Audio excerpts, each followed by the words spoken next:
Fantasy Football Podcast Extraordinaire. Today's episode, we are going to go over the 2015 NFL Draft, where the second overall pick, Marcus Mariota, was drafted, and he started his football journey. He sucked, played at Tennessee, did a bunch of things, failed, went to Oakland, I don't know, a bunch of other teams. But once Jaden Daniels went down, he risen from the ashes to come back to take on the vaulted Denver Broncos defense, which needed 2 points to seal the win for one person in fantasy football this week, and they were not successful. The Marcus Mariota game came in. He sliced, he diced, he did it all. He kept the Denver Broncos to 1.2, get your boy potentially into the playoffs. This could all be for naught, because if I lose next week, I might be sitting here looking like a foolish asshole. But Marcus Mariota, I went to bed thinking that was over. Woke up to a fantasy win, all because of the arm of Marcus Mariota. And you know what? This has been a 2015 year draft class season because we've had Jameis Winston. We have Marcus Mariota back. It's been a great time. Welcome back to everybody. How was your weekend, Thanksgiving weekend? Did you enjoy the holiday? I enjoyed it very much. Some great football was on. Got a signature win. My bold prediction looks better after Thanksgiving. Had some good food, saw some family. Things couldn't be better. How about you, Heebs? I agree with that sentiment, man. Had some awesome food, good times with the family. Packers won, Lions lost, the Vikings lost. I mean, I won in fantasy. I'm happy. I'm good. Why do you got to hate on the Vikings? Where do they deserve all this? I mean, come on now. They have to deal with J.J. McCarthy for the rest of the season. Yeah. Sucks to be Which them. is funny. I can't kick a man when they're down. Sorry. I feel kind of bad for them. Kick them down all day. Justin Jefferson deserves better. Yes, he does. He does, but he ain't getting it. Not this year. Should that be the transition into Viking versus Seattle? Jump into the first NFC North matchup? Let's do it. See, with the Vikings, they just absolutely embarrassed themselves in this one. They lost 0-26. Is that the first shutout of the year? Does anybody know for sure? I think it might be. I think so. They don't happen too often. Because it'd have to be one of these vaulted defenses, and I don't think anyone's had that signature shutout yet this year. Because I think it would have hurt it if it was the Browns or something. Because that's normally a big deal with these top defenses. It's kind of something that they pride themselves on. So yeah, I think this is the first one. So yeah, Sam Darnold, he was triumphant in this revenge game for him. Vikings didn't want him. He went to Seattle. He's looking great. On the other side, J.J. McCarthy. No J.J. McCarthy, I should say. So Brosmer tried his best to fill in those big shoes and, did pretty good as far as mimicking J.J. McCarthy. He went 19 for 30, 63% completion rate, 126 yards, 0 touchdowns, 4 interceptions. Aaron Jones also fumbled the ball for a 5th turnover in this game. Vikings, grand total of 192 yards of offense in this one. Justin Jefferson, the perennial top 5 wide receiver, continues his struggles. He had 2 catches for 4 yards. Sam Darnold on the other side, he didn't do much, honestly. 128 yards, but when you get 5 turnovers, you don't have to do that much. They had 253 total yards of offense for Seattle. The picks were the defining thing here. Vikings defense, honestly, they look pretty good in this one. Like I said, Darnold didn't do much. They kind of shut him down. 253 total yards of offense. Again, that's pretty good when you turn the ball over 6 times to hold them that low. I think Vikings defense is good. That's the one thing they have to hold on to right now because their offense is an embarrassment, and I don't see it getting better. No. Aaron Jones is hurt again. Yep, Jones is out. Justin Jefferson's checked out. Seems to be getting there. It sucks because Jeff Jefferson, if people don't really realize it, he's actually one of the better just humans in the league. So it actually does suck to see that man, be as disheveled as he's been the last couple weeks. Yeah, he's reining it in. He's trying so hard to be a good sport, and again, he's even a Viking. I think he's someone in the league that deserves his success more than most players just because he's a good person. He really does say the right thing. He got hated on early in his career for being kind of a diva, which he's never been. I never really understood that. Yeah. I think he's a little bit arrogant, but I don't think he's a diva. He has the right to be arrogant, though. I mean, he is... I'm not blaming him for being arrogant, but I do think, He's a little bit arrogant, but other than that, I mean, yeah, he's not like Not AJ Jamar Brown. Chase. He's not like AJ Brown blasting his team and talking shit to the media. He's not like Jamar Chase who goes after the game and is like, well, I wish our good defense could do something once in a while. Like, Yeah, I've never heard Justin Jefferson say a bad word about his teammates, Correct. or his quarterback, even though everyone in the world wouldn't really blame him for it. Yeah. He's my favorite non-line player in the league, and he's been for a while. You guys know how I feel about him. So, yeah, it just sucks for him. But, I mean, this isn't a him thing. This is a Vikings versus Seattle thing. Overall, like you said, the Vikings defense, I don't think there's much difference in this team other than the quarterback. No. I think it shows. Again, I've hammered on offensive line play and quarterback play. And both of these things are horrible in Minnesota right now. And they have the best receiver in the world, and they can't even get him more than 2 catches for 4 yards. This is just an example of how important just even mediocrity is at the quarterback position. Maybe J.J. McCarthy can start pulling together. He's still young, but, I mean, you can tell Brosmer, the reason why they kept a broken Carson Wentz in the game is because they knew Brosmer couldn't play either. Yeah. Right. So they basically have punted this season. I heard that they actually did offer Daniel Jones more money than the Colts, and he actually turned them down because he thought he had a better chance of starting for the Colts. So it wasn't like they weren't oblivious to it. And sometimes, teams try to make good moves and it just doesn't work out. And I think that's kind of what happened to the Vikings. I've always talked about how their coaching staff and their front office is pretty in line and they're good. But, yeah, everything's just gone the wrong way for them this year.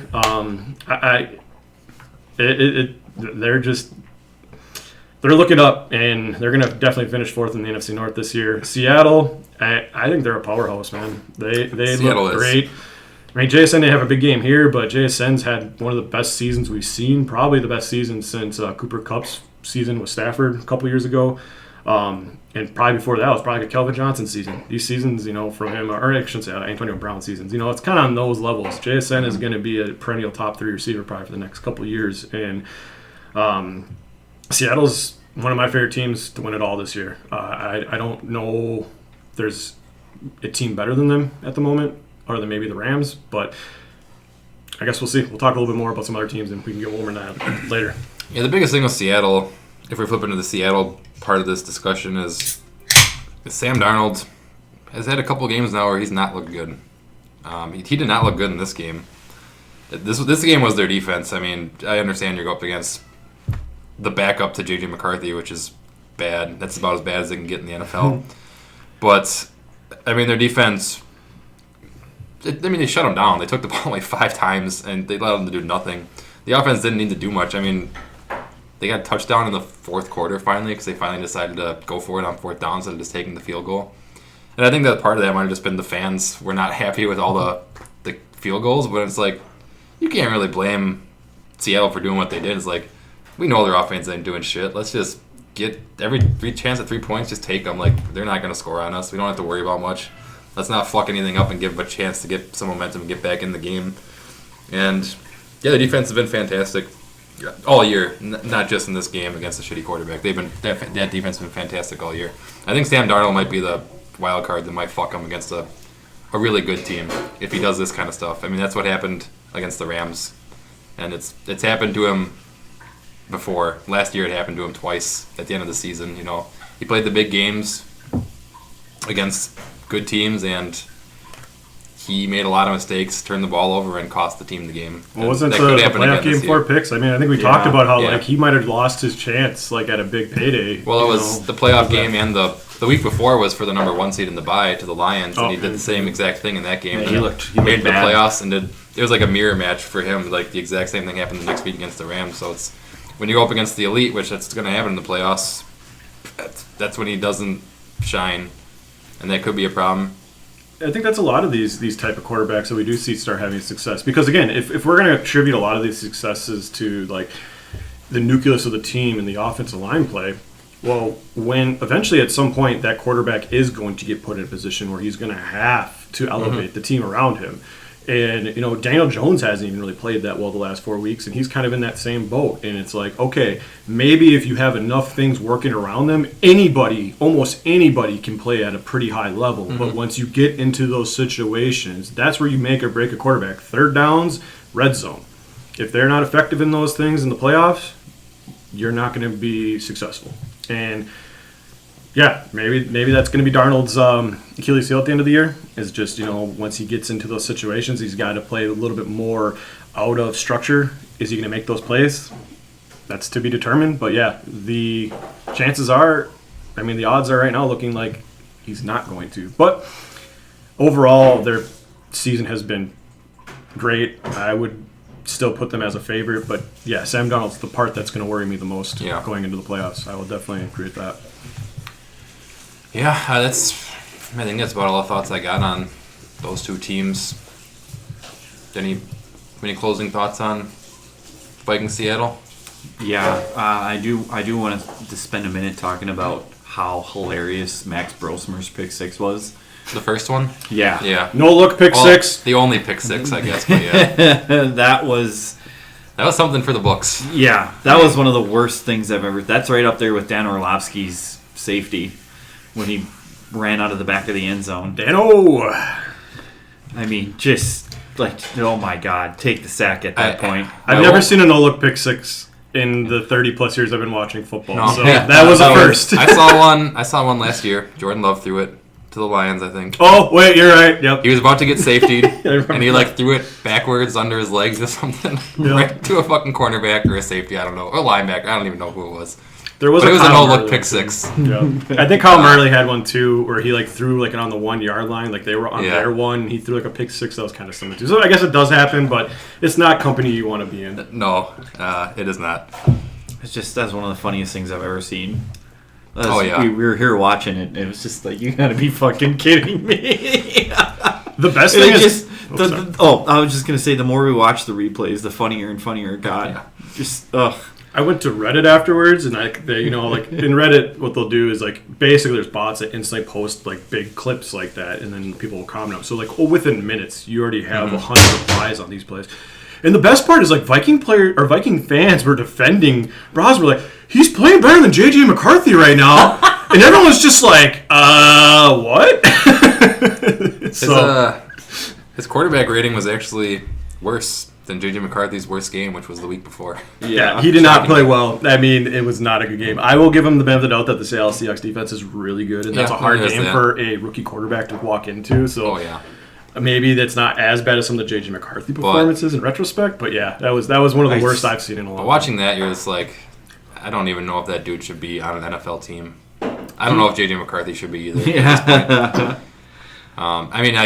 We've said it before, and we'll say it again, I'm sure, but he's young, and you don't want to completely write him off, but if you look at, the games he's played, it gets worse every game he's played.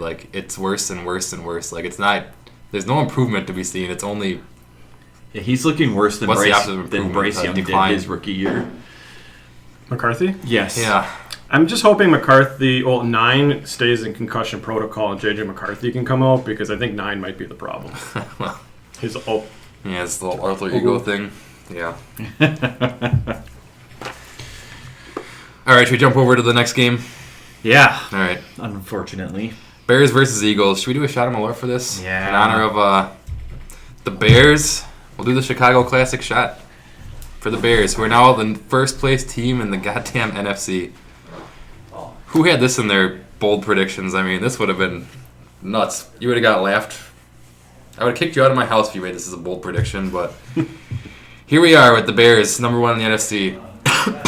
The Eagles lose 15-24, and it's not fluky. The Bears just look better from start to finish.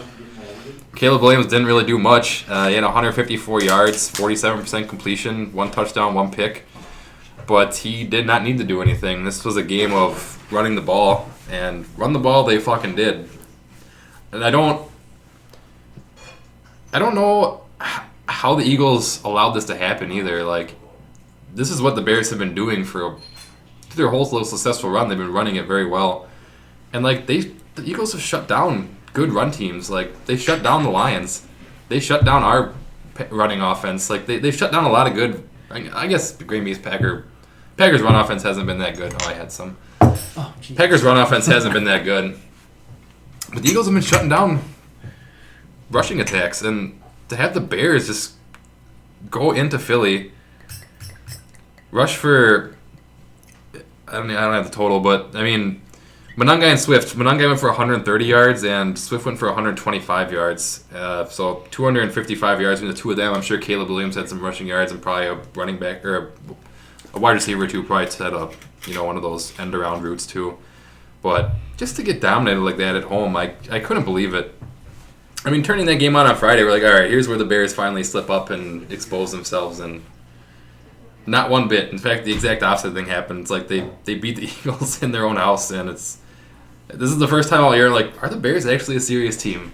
And I'm curious what you guys think about that, because I still don't know if I take them seriously. Part of it's probably being a Packer fan and just not wanting to take them seriously. Ben Johnson's kind of a genius. I mean, his running game, this is a scheme thing. This isn't just like mano a mano, we have the better players. Like you said, the Eagles are a very dominant defense up front. They have a man who is like 6'5", 330 pounds, runs like a 4.7 at defensive tackle. He's one of the biggest freaks ever, and that's the reason why you can't run on them. He's impossible to get around. A lot of these are outside runs, but this is the one thing that I think the Lions miss a little bit is Ben Johnson's very creative. He has one of the better runs fits in the game. His offensive line played well this game, but again, it is a lot of its scheme. At this point, you got to start looking at him as being one of the better coaches in the league, especially when it comes to offense. We already knew that going into it, but he's doing everything right. He's got this Bears team playing great. Caleb Williams has been up and down, but they're still winning. They have a great defense led by Dennis Allen, who's been a great defensive coordinator before. I think the defense is really starting to come into play. I think they have 3 of the top 5 interception leaders in the league right now. So they're getting crazy amount of turnovers. I do not think this is a defense that the Packers want to play next week. I think they're playing really well. And I don't know if the Packers league defense is going to hold up against Ben Johnson. I think he's going to have some tricks for him. Ben Johnson is, I think, got to get a lot of credit for what they've done so far this year. They are a talented team. I even said going into the season I thought they were a talented team. But I think this is a lot as Ben Johnson. And he's been the coach of the year, I think, to this point. You could say Vrabel, but they've had a lot easier schedule. I would give it to the Bears, especially with a win like this. Vrabel's been beating bad teams. I think they said it was like 22 and like 44 or something, the teams they beat. Yeah. The Bears are beating good teams. I mean, yes, earlier in the year we were laughing at them a little bit because they're beating bad teams just like the Patriots. This is a signature win. Eagles This is a signature win. Do have some issues. I don't know if you saw the one in interviews. They had C.J. Gardner because he's on the Bears right now, and they were talking to him, and they were asking about, like, is the Eagles' defense predictable? And he goes, yeah, and he winks twice, or he said something like no. But he definitely tried to insinuate that they knew basically everything that the Eagles were doing because the Eagles basically are running like a high school offense. And the other thing that happened, I don't know if you guys saw this, I'm going to have a little more rant later on about this, but the Eagles fans were at the offensive coordinator's house and throwing rocks at it after the game. About that. Yeah, they were not happy, and I think that has a lot to do with some other things I'll talk about. But I can't take it away. Bears have been looking good. We kind of made fun of them last week, but I can't hide anymore. They've been good. Maybe it's the same thing. I'm a Lions fan. I want to see him be good. I didn't want to see Ben Johnson be great because we kind of. So if we redid the top 10 list today, would you put the Bears in your top 10? You gotta. I mean, they're winning. They're the number one team in the NFC. You can't not put them there. Yeah, no. You got to take a record at some point. Yeah. And I would say they may be maybe not top 5, maybe like 10 through 6, but either way, they're a team that you have to worry about now. Well, cheers to the new NFC North overlords. I will say one thing before we cheers. Since we did talk about we had to wear the jersey if our teams won, we never really talked about what happens if our team didn't win the division, and we did kind of joke about it with the Vikings. We didn't pick the Bears to even come close to this. I think we all need to punish ourselves in some way. Yeah, I agree. We can, but that ain't going to happen, so I ain't too worried about it. Well, let's see tomorrow, or this week.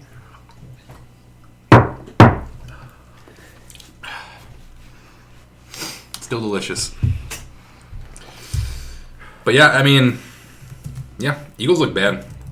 They were getting booed most of the entire game. The stadium emptied by the fourth quarter.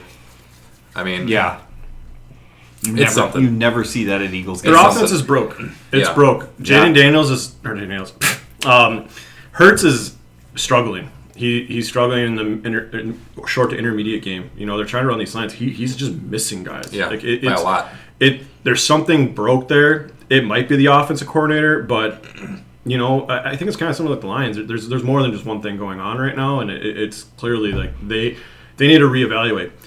And Saquon, like that's the biggest thing to me. Like they didn't pass that much last year either. Like they never asked Hurts to do that much. Take those deep balls every so often, keep the defenses honest. But Saquon was just fucking dominating, and this year he does nothing. So no D coordinators or players are going to come out and say, but their offense might have a very obvious tell of what they're fucking doing.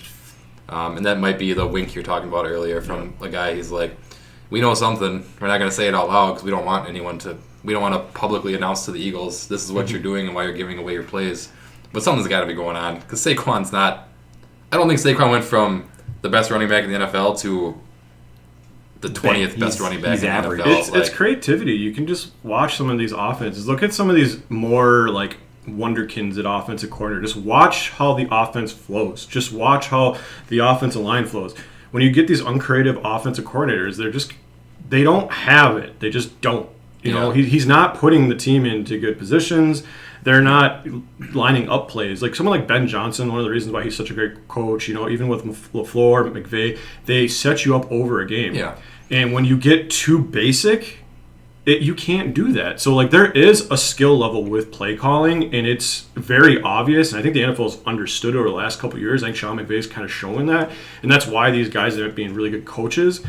And you kind of need one in the NFL right now, especially if you don't have a great quarterback. You need to have one of these play callers, and the Eagles lost theirs last year. Kellen Moore left. Same situation where the Bears got one, and see what happens. You watch the play callers in the NFL, it's generally where the success is with teams. Obviously, there's a little bit more than that, but that is one of the big catalysts to a successful team in the NFL these days.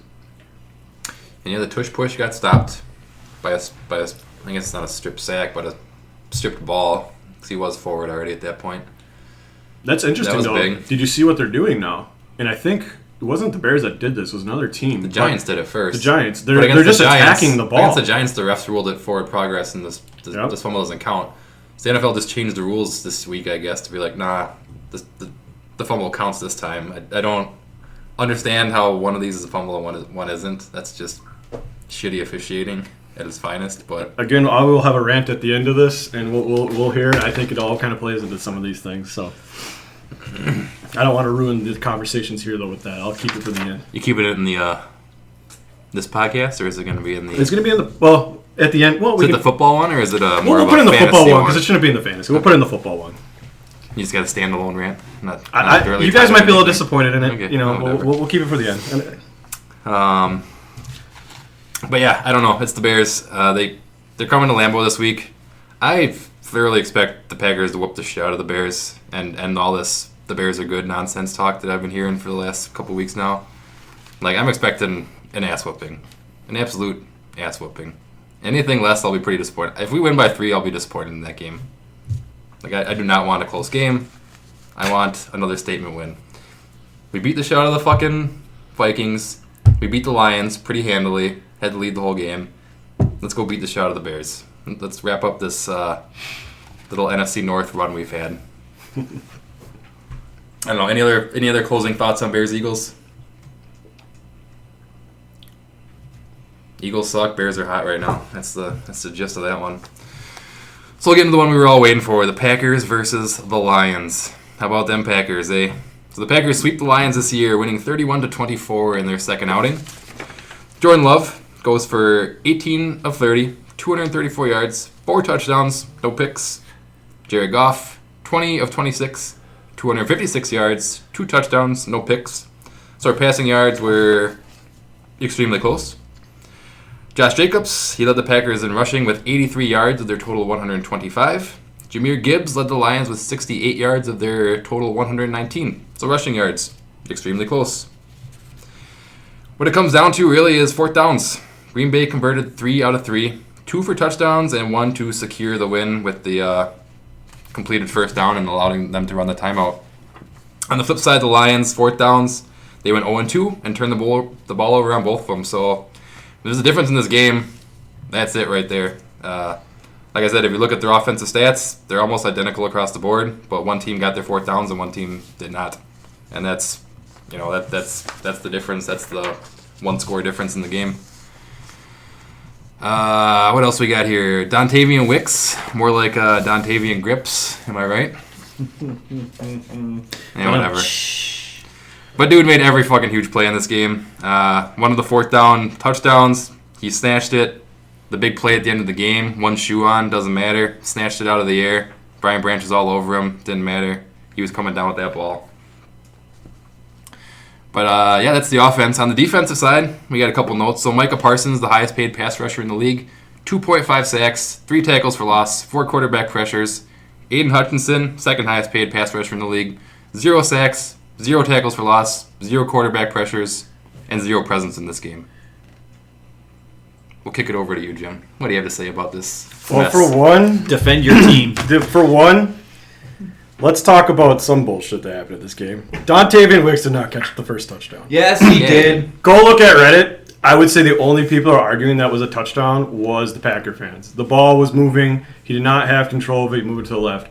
I don't care what you guys say. I'm a Lions fan. We know the process of the catch better than anyone. Let's go back to Calvin Johnson. We'll just rewind like 10 years. That's when that whole thing started. I will, to the end of me... There was no bobble. He gripped it. That's why he's Dontavian Grips now. He gripped it immediately. Every single fan base pretty much was arguing against the Packer fans there. They're the only people. I am sorry. I feel like we get a lifetime reprieve from the Fail Mary. So... I can't. That is one of the things, though, is that the league needs to figure out a way to make these things a little bit more. They reviewed it. They reviewed it, but I mean, they always review them. The announcer said too, like, "Oh no, it's good now." No, they were all saying it wasn't a catch, and as soon as the rest said it was a catch, then they all changed their. They said it wasn't a catch until they saw the replay. They're like, "Oh yeah, I guess it wasn't. First foot's down." He was bobbling it. He did not have control of it until he moved to his left hand. No bobble. Okay, not a catch. But anyway, that shouldn't even be the thing. The other one that was bullshit was the false start. That one you cannot deny. It's a timeout. What are you going to do? They literally showed it on film of him calling the timeout after the guy moved. Yeah, but you can yell timeout. No. Like, You timeout. have to do the motion. It doesn't matter. That was not a timeout. So I've never heard that rule. You can't. I think the like timeout. You have to. My time. Zip. Lions lost this game. The Packers was a better team. Okay, but the touchdown was a little bit bullshit. And the bigger bullshit was that timeout. But really what comes down to is, like you said, the fourth downs. J-Mo catches that catch. This is a different game.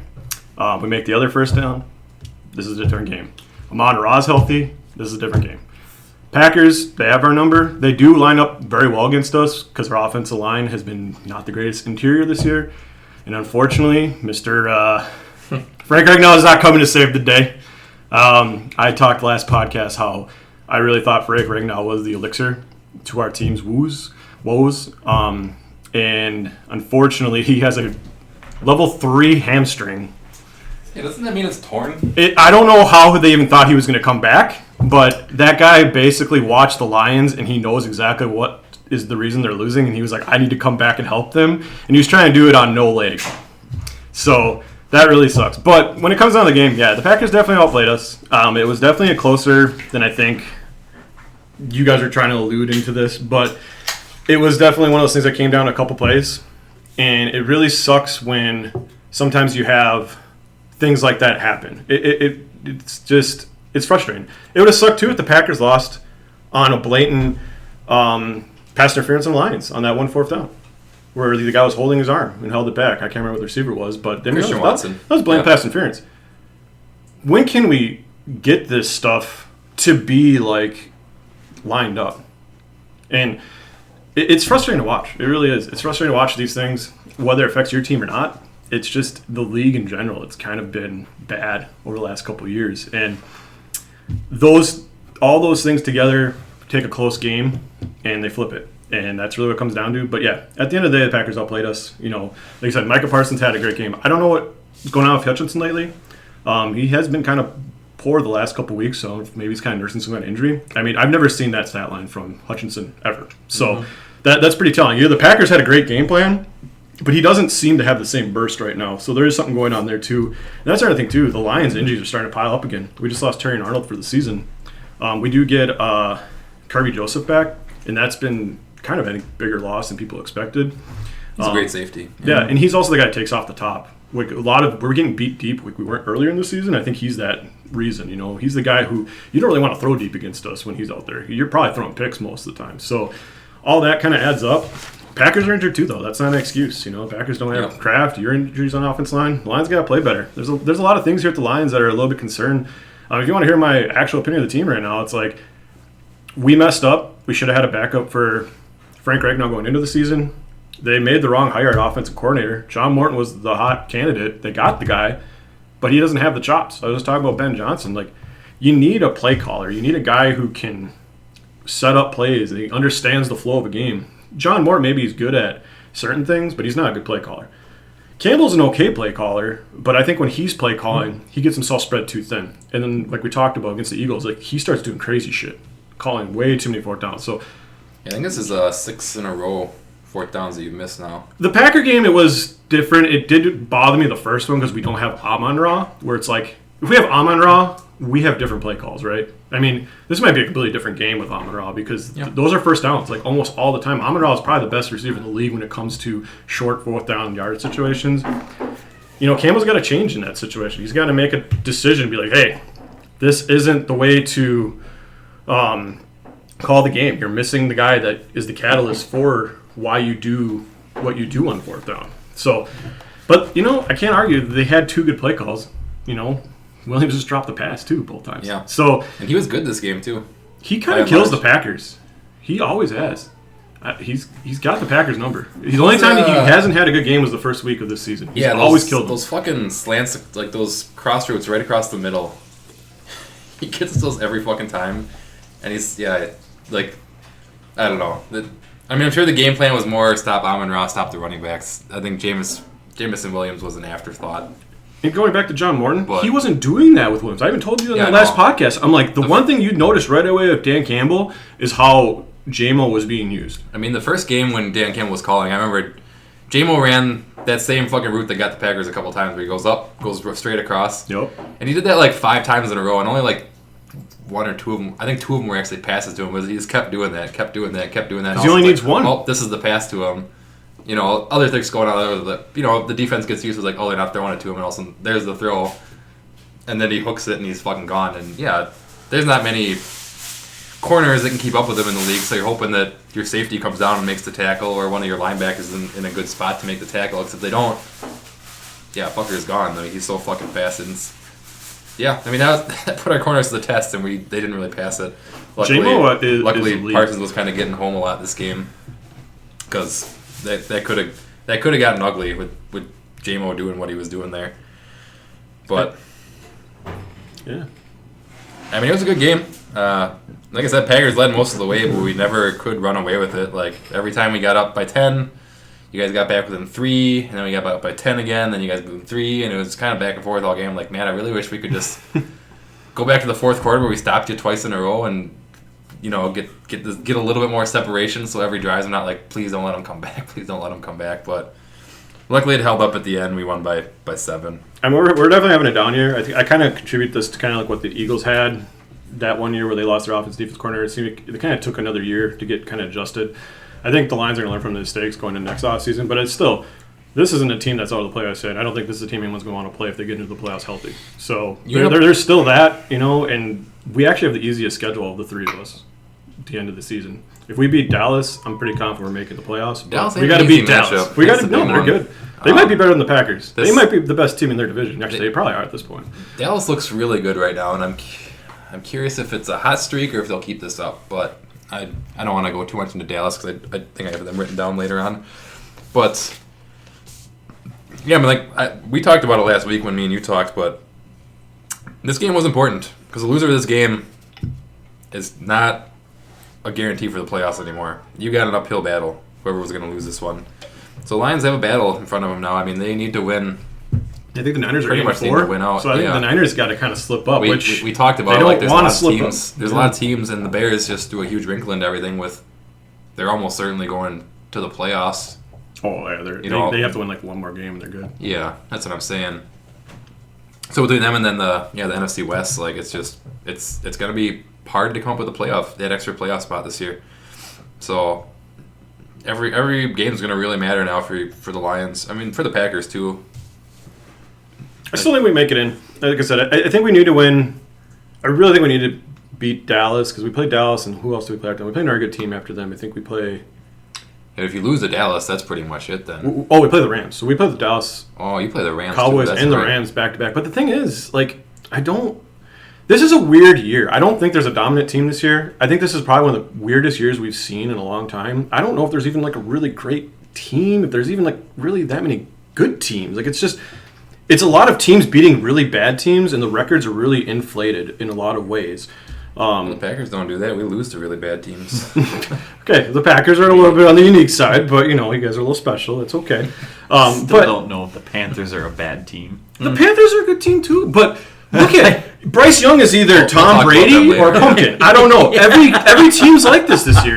This year is very weird. This is the weirdest probably season I've seen in a long time. I have been pretty good my whole life predicting seasons, teams, and like how they're going to play going into games. I've always felt pretty confident. This year I've been wrong pretty much every time. Yeah. It's just a weird year. I was going to say, we just did a top 10 list before this week's games, and if I redid it now, it would be quite a bit different. I think you could say that every week. I had the Eagles at number 3, and literally I'm like, every man, I week. would drop them to like 6 after losing to the Bears. And like the Bears, they had to like, I think 14, and like they have to be in the top 10 now. Yeah. Niners, I'd probably still at the bottom of the top 10. Packers, Lions, I'd probably move down quite a bit. They'd probably be like number 10, if even in the top 10 now. Yeah. And then you got, the Rams, like that's, you got to put Seattle at top after the Rams lose to the Panthers. Even then, though, That's the just Rams embarrassing. beat the Seahawks. So you can't, Well, you I can't know, do that's the that. thing. That's foolish. Like Well, those yeah, teams. That's true.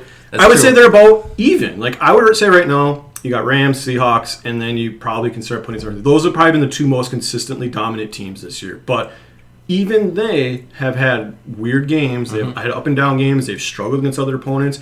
There's a lot of parity in the league right now. It is actually a good thing to see. I think a lot of this giving up on quarterbacks so early is really kind of look. Not even that. It's the rookie skill with quarterbacks and like these teams trying to get quarterbacks rookie skill and then giving up on them right away. It really makes it so teams can kind of go from okay to great or okay to good. Won't say great, but okay to good in one season by just a couple changes. Or one of these quarterbacks going to a team that has a strong nucleus and all they're really doing is missing a quarterback. Like next year, if the Vikings get who's a quarterback that Jameis Winston, baby. well, that's too bad. I'm thinking of something that's like I want like a Daniel Jones type. Let's say like Trevor Lawrence. Let's say like somehow he became available. Like he would go to like the Vikings. Like he was disappointing number 1 overall pick. Goes to the Vikings. It would not surprise me if we're talking about What about Mac Jones? Mac Jones, perfect. That is a great example. Mac Jones going to the Vikings next year. That would be something to watch for. Yeah. I could easily see them turning around and being the team that wins the division. The way this year gone, I would not be surprised if Mac Jones went over there the way he played with the Niners. If he could put another good season together with them. They have the nucleus. They have everything. They have an offense line when healthy, very good. They have one of the best receiving cores in the league, and they have a great defense. Yep. I think that's just going to be more what the NFL is going to be for a little while. Mac Jones with the Vikings kind of scares me because he doesn't make a lot of mistakes. He also fits that offense too. Well, and he would- Kevin O'Connell. Same offense. It'd be the exact same thing as what he did this year with the Niners. Like, great coach, good offensive weapons. I mean, I'd say the Vikings have better offensive weapons, just not a better running back. I mean, Christian McCaffrey's They would also kind of a tier of his own. They but would also need to improve that offensive line. But they have good offense line. There's been injuries. I think if they can get healthy, I think they have all that there. It's just getting healthy. I really think it is. Did they bring in a guy like Mac Jones with J.J. McCarthy? Well, yeah, I guess. That's exactly who you bring in. You bring in a guy who is pretty good, maybe not shown to be a But I think Mac Jones is starter, but could under be a contract with the Niners, actually. I think it was more than a 1-year thing. Yeah, I don't know if the They Niners could trade him though. They would trade him, They could but probably get a second rounder. it depends for him what they to a ask desperate for team. him. Yeah, but Yeah. Can Purdy stay healthy? They can't keep both. If they can get a second rounder If for someone Jones, offers a second they're round, going to take it. Yeah, fuck yeah, they would. Very true. Unless they don't like Purdy, and then that's a whole big Well, mess. that's a different conversation. And but- that's a there's issues there then that no one really wants to deal with. But yeah, I mean, I don't know. Back to the Packers-Lions, I guess we kind of digress as we do from time to time. But yeah, I mean, I think the Packers look great. I think the Packers are one of the teams to beat this currently. I mean, that's a good win. We've won every single division game so far this year. We got 2 more against the Bears coming up soon. If we can sweep them and the Rams slip up again, I mean, then we're first in the NFC. And all we got to do is beat the I mean, if we beat the Bears, they're not first in the NFC at all. We'd be first in the NFC North. And I don't see why that wouldn't happen. I still don't think the Bears are that good. Your quarterback is playing, honestly, pretty shitty. Your run game has been fantastic. The Packers have been fantastic against the run, other than Rico Dowdle. I don't know what the fuck happened that game. That's crazy.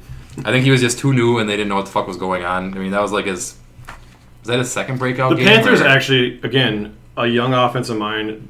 I haven't watched other games, but if you go and read, or listen to people that know the things, they say that they have a very, very good running game design. Like whatever they do, people really like it. How they're playing Rico Dowdle, how they're playing Chuba Hubbard. Supposedly, whatever they're doing is it's a system thing, and I think that's one of the reasons why they've been so successful. So they have another young offensive mind. It's kind of where the NFL's gone over since Sean McVay's kind of proven to everyone how important that role is. Yeah, maybe they got something new going on, and the Packers just didn't know how to defend it. Maybe we had the wrong injuries that week.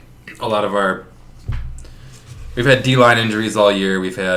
A lot of our linebackers have been in and out this year, so maybe we just had the wrong personnel. How do you feel about Wyatt being gone, though? That's big time. I feel like that could be That's big time. That might open up the floodgates. I've mentioned Wyatt a lot on this show, a lot early on in the season. I thought at the start of the season he was playing fantastic. He did miss 2 weeks in the middle, and we still looked okay without him. So I'm not chalking it up as we're fucked without him, but I don't think he's our best run-stopping interior guy either. I think Wooden's pretty good at that. Stackhouse. I mean, Wyatt he was more of the pass rushing interior guy. He's all around. It does suck to lose that. I mean, he was good everywhere. Yeah, I'm not saying he's bad against the run, but I don't think when he was on the field was our best run-stopping setup is what I'm saying. So and it sucks. I mean, if I had to pick the second best defensive player this year behind Micah, it might have been Wyatt. Wyatt was having a fantastic year. And that's the thing is you start losing. I mean, that's kind of Lions situation. Yeah. We keep losing the second and third best guy. And the other thing with the Lions, I talked about when Lee McNeil came back. That was going to be the big deal. That was our number 2 guy, and he hasn't really been that great because for him, he's coming back from ACL. When you're 330 pounds coming back from ACL, you might have to take a whole year to really come back. So it's just when you start losing those guys, eventually it just breaks. Lions defense was great early in the year, and we just lost this guy, we lost this guy, we lost this guy. You can't take too many pieces away of a cohesion unit because eventually it starts to crack. That's kind of what happened to your secondary this year, in all honesty. And I think that's why Jordan Love threw for 234 yards and 4 touchdowns. I mean, I think that was our game plan is their secondary is weak. Their secondary is weak. Make sure Hutchinson's not getting home. You don't have to worry about much else. And then try to stay away from Brian Branch, I guess, is the only other thing you have to worry about. Let Brian Branch kill somebody. Yeah. But beyond that, I mean, the secondary, Jordan Love, a lot of these throws were one-on-one coverage, and he's like, I trust my receiver over this second-string cornerback every day of the week. Yeah. And it worked out very well. And, when that happens to your secondary, those kind of games happen. But if your interior O-line and your linebackers all get fucked up, then you get gashed in the run game. And I hope that does not happen. I mean, I think we get Quay back this week, which helps because Quay and Cooper they're both very fast and they're good at the exterior run game. And that's something. So that's good. You talking about exterior outside runs? Yeah, the outside runs. That's a good matchup for you guys with the Bears because that's what the Bears do. I mean, that's Ben Johnson's thing. I'm very glad Quay's going to be back. I'm pretty sure Quay's back. You'll probably know right away how important Wyatt was because if they do the same thing they just did to the Eagles, Wyatt's the interior guy. Quay and Cooper are the outside guys. I mean, still starts all interior. There are real fast linebackers and outside runs still start in the interior. They've been pretty good against it so far this year. When they're both on the field, they've actually been excellent at it. So let's hope Stackhouse can step up. Stackhouse and Wooden, I mean, they've been good. It just they also flexed that to the late game now. Yeah, they did. 3:30.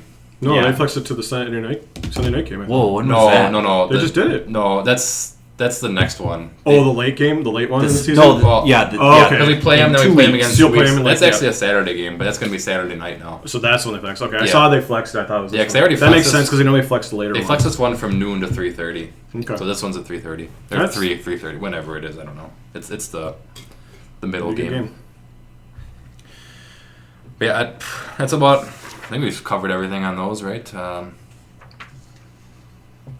Any other comments? We get Jaden Reed back too, maybe this week. Yeah. It'd be fantastic. Also, Marshawn Lloyd is cleared to practice. Yep, he can practice now. I thought he got cleared to practice when Reed did, but apparently I was mistaken on that one. So he just got cleared to practice. So they either have to... He's got 3 weeks. They either have to put him on the roster or cut him after 3 weeks. Is that how it works? Something like that, yeah. How hard is it to, like, amputate a leg and put it on another human? And for that person to be able to play football in like the next 2 weeks, is that a reasonable thing? Because I actually think I might have a leg to donate to Frank Ragnow. Just a hamstring. How tall is Frank Ragnow though? I think he's 6'4", 6'5". Okay. He's a tall guy. We're close. They can make it work. His might be slightly thicker. I'm gonna say though. Those linemen. I mean, he might have to work it out for a little while, It's probably not NFL game ready, but, it's working. It's a full hamstring. It's never had any real issues. There's cartilage problems in the knee, but you'll have to deal with that. Well, if you're going to go that route, then he might as well ask James Harden because he's basically looks just like you. Yeah. Just gotta get much more athletic. A little bit more tan, but other than that. I don't see color, Jim. Still got a black and white TV. But yeah, Ragnow too though. Like we didn't touch on it too much. But how did this happen? How did he have a grade 3 hamstring, which is like a torn hamstring? How did he not know that was happening to him? I think he's just. He's been walking around with a limp for a long time. Been like, he's got a chronic foot injury. My leg's sore, and then he gets to the doctor like, "No, your fucking hamstring's torn, dude." This guy broke his throat in the middle of a game and finished. They literally said he broke his throat. He's probably one of the most, like, Ironmen you've ever seen in the league. Guess. So I'm thinking he just walked in and was like, oh, my hamstring's fine. You got a limp. They're like, no, you can't play football on a... And he's like, come on, guys. Come on. It's good. He's a warrior. I mean, he retired at 29 because of chronic injuries. I didn't realize he was that young. I think he really did just watch the games and was like, man, I need to get out there.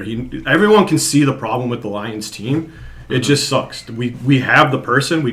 He's not healthy. It's unfortunate. Are you guys getting Amon-Ra back this week, or is he out for... He's day-to-day, so there's a chance he plays. He'll be back. He's going to be back at least for the next game, but he might not be back for the Cowboy game. The game after. No, he better be back. You guys need him this game, though. He's going to be back. Problem. I will it right now. He will be back. You don't need to... You can take the dive in fantasy. You don't need to win anymore. Until the playoffs. And not even the first week of the playoffs because you already locked up the bye.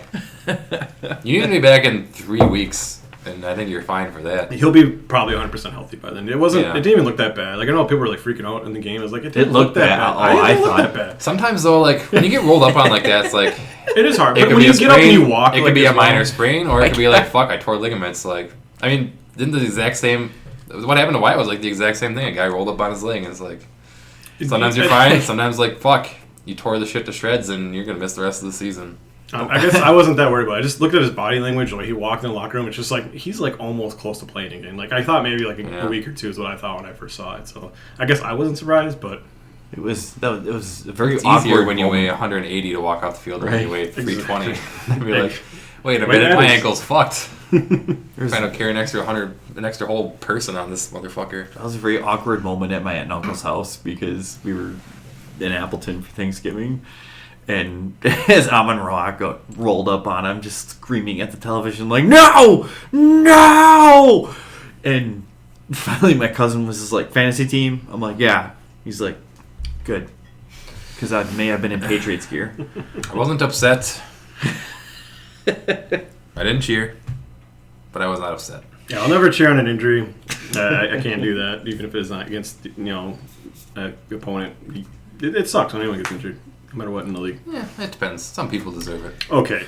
Deshaun Watson definitely deserved everything. But. Yes. That dude deserves every concussion he ever got. Deshaun Watson don't care. He has $300 million and he's partying. Oh, okay. I'm going to need a refresher, but Justin Tucker just tried out for somebody. Oh, did he? For the Packers? Was No. he the third kicker? No. Oh, okay. I gotta look this up. Saints? Might have been the Saints. I think it was the Saints because then the guy that kicked the winning field goal was the guy who won the competition. It was 3 people. I think one of them was Tucker. So apparently Tucker just turned into a big bag of shit. Oh, he's always Are been you a sure big it's not I'm sure it's not the Giants. Young Hoku probably has a broken foot. The funniest, I still think the funniest thing about that whole situation is Doesn't that count as a kick. he did not even realize count either. No as a field goal negative attempt points. It's a fake. because he didn't make contact with the ball. Yeah, when I first saw it, I was like, oh, they faked it. And then they showed the replay. I was like, oh, no, they just fucked that up royally. Like I was like, that's the weirdest fake I've ever seen in my life. Didn't he went and blame the holder, and like people like looked at it and was like, it wasn't the holder's fault. Like it was a little bit of a bad hold, but it's like, dude, you just fucked up. Just admit it. Like clearly you kicked the ground, man. Like you just had a bad rep. It's okay. So I was watching the Manning cast for that, and during that kick they had Danny DeVito on, and all of a sudden Danny DeVito's feed must have been ahead of the Mannings, because all of a sudden Danny DeVito just like goes back in his chair with his hands on his head and is just like, what the hell was that? as we were seeing like him just like go up and oh my god. I've never watched the Manning cast, but I saw we were subbing for darts last night out in Michigan, so they had the game on. They had the regular game and they had the Manning cast. They were both on. And also when I saw Danny DeVito in between the two, I'm like, oh, Danny DeVito's in the fucking Manning cast? If there was ever one I wanted to watch, and I've never watched the Manning cast, I was like, this would have been the one. But is the Manning cast good? Is it worth watching versus football? Yes, I prefer watching that over actual Monday Night Football. Interesting. It gets old, I think, after a while myself. Like it's one of those things. Like when you first start watching, it's like, okay, this is pretty cool, but it's like it's kind of like the same shit over and over again, and they kind of get a little stale. But I would say, it's better than listening to an actual. I prefer listening to Peyton and Eli break a game down as opposed to whoever the Monday night announcers are. I gotta be honest. I think when they first released it, it was like way outperforming like the original, like, and it was like pretty obvious. I don't know why they didn't push it more. I think when they started, they were only doing like every other week or every second or third week, so it wasn't like full time like it is now. Gotcha. Interesting. But actually, the funniest one I've seen this year was when they had President Bush on, and the first he's like, boy, I'm really glad to talk to you guys and not see you guys on commercials. That's actually pretty funny.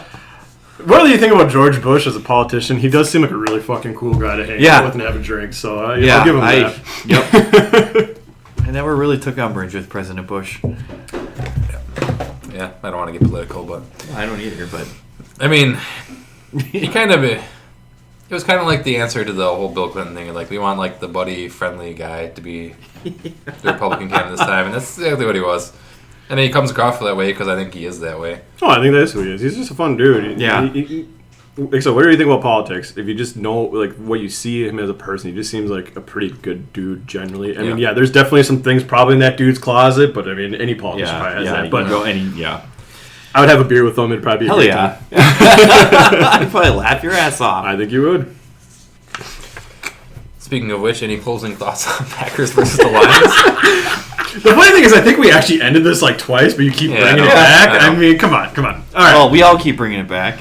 I mean, say any closing thoughts, then something comes up. The Packers won to the better team. That's all we can say. But you know what? I honestly don't think I'd be worried if we played them a third time. And guess what? When you play a team 3 times in the season, generally that team wins the third game. I think if the Lions get healthy for the playoffs, I'm not still worried. I saw last year when the team was dismantled going to the playoffs with the best record in the NFL, and that was different. You know, it's like that sucked because we went in with a great record, pretty much knowing this was going to be bad.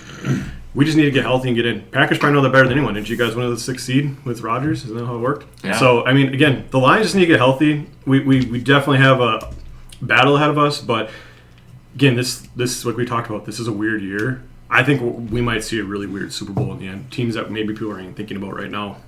2 teams that are going to play against each other.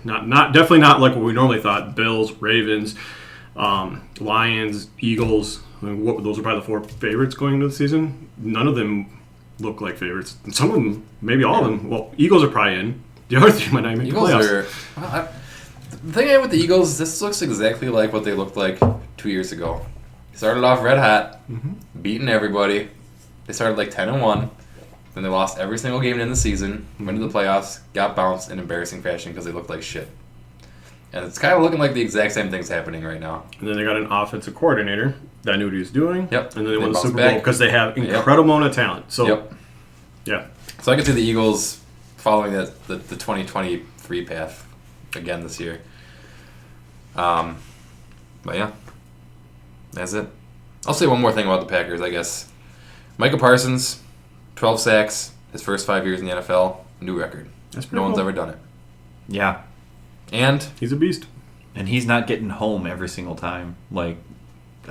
He's getting better, Well, he does- I think, throughout the he season. does get there fairly That's often, the thing though. about him, though, and that's been his one thing that people hate on is like he has not been good in the playoffs. So it'll be interesting to see if like is there a way to play against him in teams in the playoffs? Just have teams that are better fit to play against someone like him? Because like I said, I think he does have some bigger weaknesses than other elite pass rushers. Doesn't mean he's not a bad player, like in those situations. I just think he's easier to target, and maybe that's why he has performed bad. But it's also maybe it's just a small sample size, and he's just going to go off this year. And he also has a lot more talent around him. I think. I'll pull up the stats. If he does something good again this week, and I'll pull up the stats on Mike Parsons. But everyone's thing was like he sucks against the run. Just run right at him, and you'll get around him because he's always looking for the quarterback instead. But I've watched him a lot this year, and I'm like. I don't know. I've seen him tackle a lot of running backs that are trying to go outside. He jumps off and he fucking. He's brings good it on down, outside runs, but if you can run at them, but that also is not just Well, a him thing. That is a if it's full inside defense. of him, that's good blocking, I guess. I mean, that's not always. He's not gonna be stout. He's not a stout against the run. That's really what it is. He's not big enough. He's only like 250 pounds. So like if you get a big tackle on him and you're running right at him, it is a weakness of his. It just is. I mean, it's just a size thing. The guys that are this size have a problem. He would struggle in the NFL in the 90s.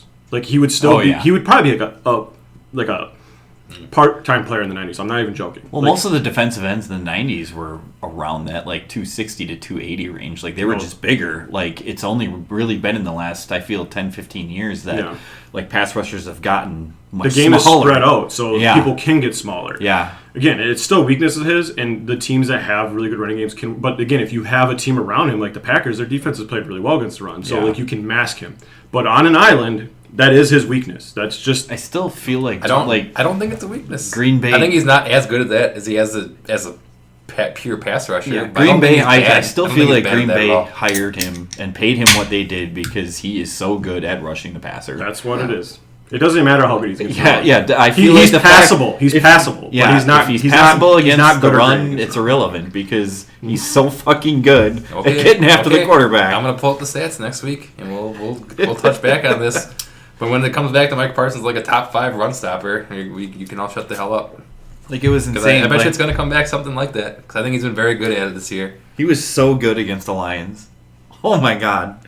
Like one of the sacks though was whatever happened to the guard. Like the guy, the tackle, like pushed our guard and he tripped and he just like ran around the guard and so he was on the outside on that play and he just looped all the way. Well, it was the design of the play. I don't know if like what happened between our guard and center, but that's why that sack happened. Like yes, Parsons got the sack, give him the credit, but whoever like knocked over our lineman and the guard, that's the only reason that sack like happened the way it did. I mean, maybe he still gets the sack, but that was 100% the guy just like tripping and Parsons just running around. So that's probably the easiest sack Parsons got all year. Yeah, I mean that I can't say he won that. That one you could see the terror in Goff's eyes as it happened too. Like I think he even said like all of a sudden another guy comes around and is right up the middle. It's like that came in out of nowhere. And you don't want to get hit by someone like Parsons like that. He doesn't get slowed down at all, full speed. Yeah. But yeah, I thought that was kind of funny because I was like, look at this great play. And I'm like, well, he just kind of ran at it. It's like one of those ones. It wasn't quite just like he was unblocked to the quarterback. He still had to run around, but you could see the play was designed. That was always a stunt from the beginning, and the guy just fell over. And that happens. I mean, but again, you can't take it away from him. It's still a sack. I'm still not writing him off as Defense Player of the Year. Okay, you're fucking crazy. Myles Garrett only had 1 sack last week. If he does 1 sack the rest of the year... Myles Garrett had 13 sacks in 5 games. There's no way Micah Parsons is going to get 5 games against fucking... You are being a complete homer at that point. There's no way. Weren't like 5 of them against fucking Geno Smith and the worst fucking offensive line and the worst quarterback This is the best defensive season I think I've ever seen in my life. I will not let you be that big of a homer. I will not let you be that big of a homer. If Myles Garrett slows down and doesn't break the record... Okay, yes. If he stops at 19 sacks and Micah Parsons somehow gets another 5, I could see there maybe be an argument, but I still think people would still give it to Garrett. Dude. You are being a homer right now. No, you need to settle down. No, well, the only way Garrett doesn't get it is if he gets hurt. There's a huge... No, it doesn't have to get hurt, but if he slows down, there's a huge recency bias in the NFL every year. Recency bias? He's been the best defender for like 3 straight years. How is that recent? I'm not saying recent. I'm saying like the last month of the season matters more than the first 2 months of the season. Every year. For MVP, for Defense Player of the Year, for Coach of the Year, everything. The last month matters way more than the first 2 months. But Can you disagree with that? I will agree with that, but Yeah, you are talking about the most legendary season we maybe have ever seen from a defensive But if he player. slows down, I don't then care if it's he not slows legendary. down. It's still like how many games we've already been in. The narrative is already pushed on him. The narrative is already there. You're not breaking that narrative unless he somehow gets injured. He could go the rest of the season without a sack, and he will still win it. Parsons would have to go absolutely nuclear. This stat line here would have to be the next like 4 games, if not more. 13 sacks in 5 games is absolutely insane. I can't. I know we're all homers here. That is the most homerific thing I think you've ever said. No. It's not off the table. I don't know. I just Mark it down. We'll touch back at the end of the season, and I'll be laughing at you. If he even gets a vote, I would be shocked at this point. You think it's going unanimous? Absolutely. Myles Garrett was awesome. I mean, he was up against unanimous. They might even like remove votes from other people. Like they'll like give negative votes to people because that's how amazing Parsons. If he ends up is like not. wrecking the single season sacks record, they should probably just rename the fucking award. In his he was name. up against Trent Williams this week, and Myles Garrett fucking schooled him over and over. I was like, damn. He only got 1 sack though. 1 sack against the best tackle we've seen over the last 10 years. I'm sorry, but that was crazy. I'm sorry. Micah Parsons is not on that level. He is incredible, but Myles Garrett is the okay. I've always said just Justin Jefferson. Okay. Quarterback. Myles Garrett is taking that role. He's not on that level yet. I'll give you that. Myles Garrett wasn't even close to what I need to add. Jim just spit his beer. I will clean that up. I'm sorry, Kyle. You're trying too hard. This is too much for me. Did Myles Garrett have 12 sacks in his first 5 seasons? Can anyone remind me? Oh no, nobody did. No, Micah but Parsons has that fucking record. His season is so ridiculous. You're trying too hard. You're trying too hard.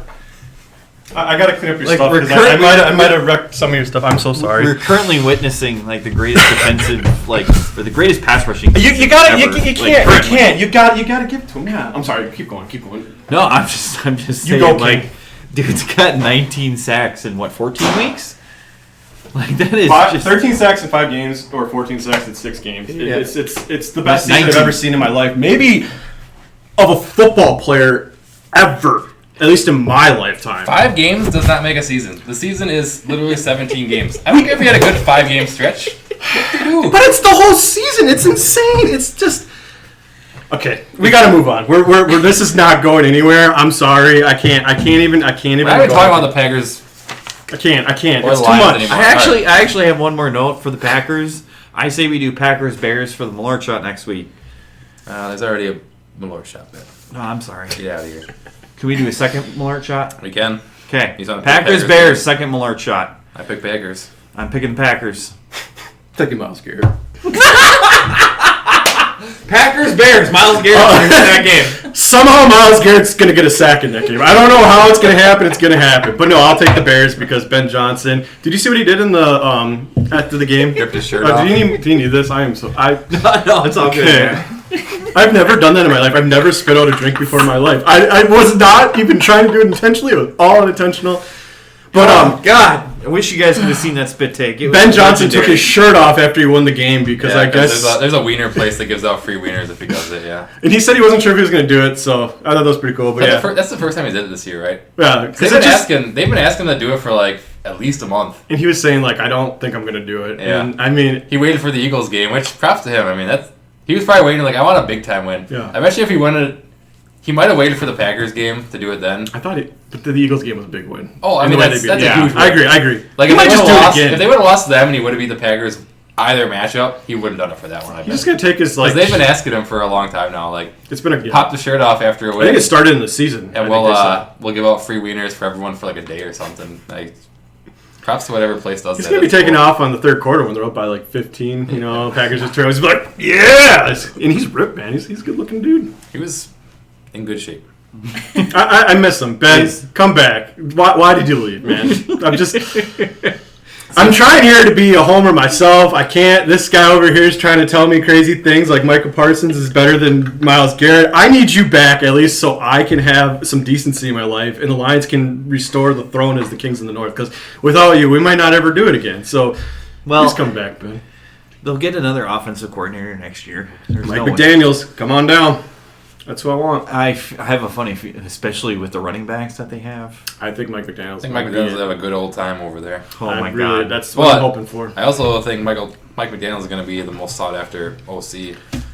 Yeah, in but the the thing league is, next the year, Lions pretty much can pick who they want. I think even with this season, Mike with their McDaniel. talent, I think the Lions can basically just be like, we want you, and no one else is going to be able to, who has an offense like the Lions?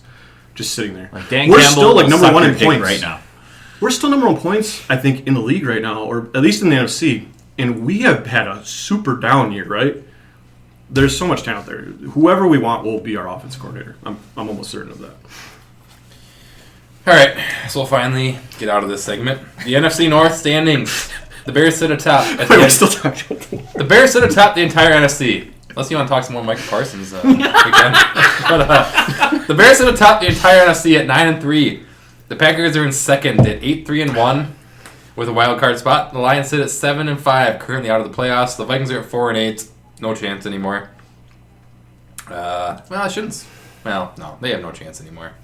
There's no way they win out, and I don't think 9-8's enough to get in the NFC this year.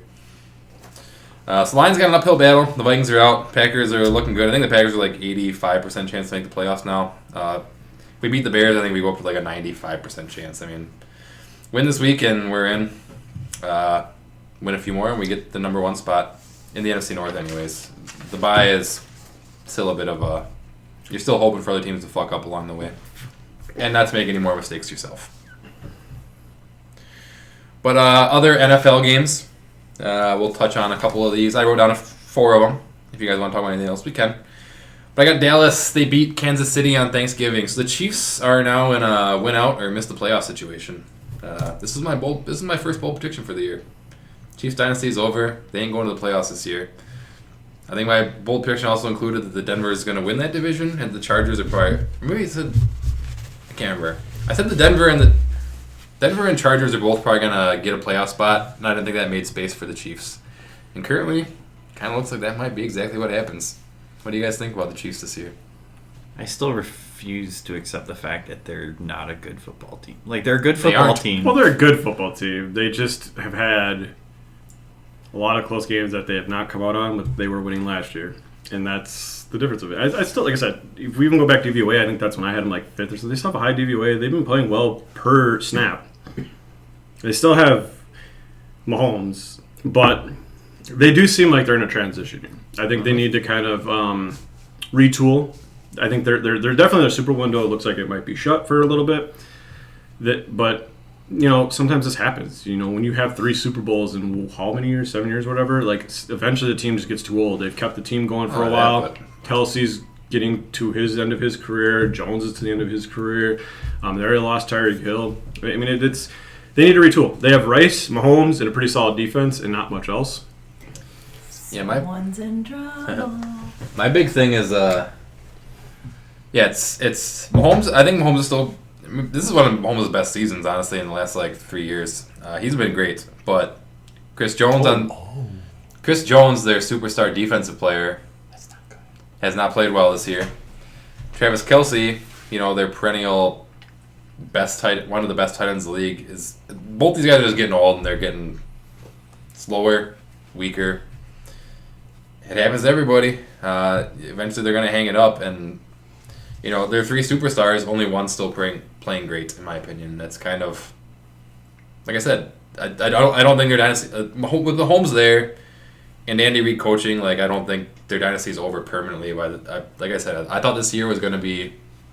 I even said during my bold prediction, it's for now. I think this year is not going to be their year, and it looks like this year is not going to be their year. I mean, say what you want, Dallas. Losing to Dallas isn't a big. That's not a big knock on your team anymore. Dallas is looking fucking awesome, but it's not as bad as it looked when you tied in the earlier. they scored 40 fucking points. No, Dallas is maybe that was our worst defense. The most dominant offense, right? What's that? Dallas might be the most dominant offense because they're doing it against everybody. They're not even struggling against good defenses. They're just doing it to everybody. Yeah, Pickens and CeeDee Lamb and Devontae. What's the fuck's his He's name? not. He's just there to like cash in on touchdowns. He's not even the reason. Yeah, they're it's running back. literally just the two receivers. And Yeah.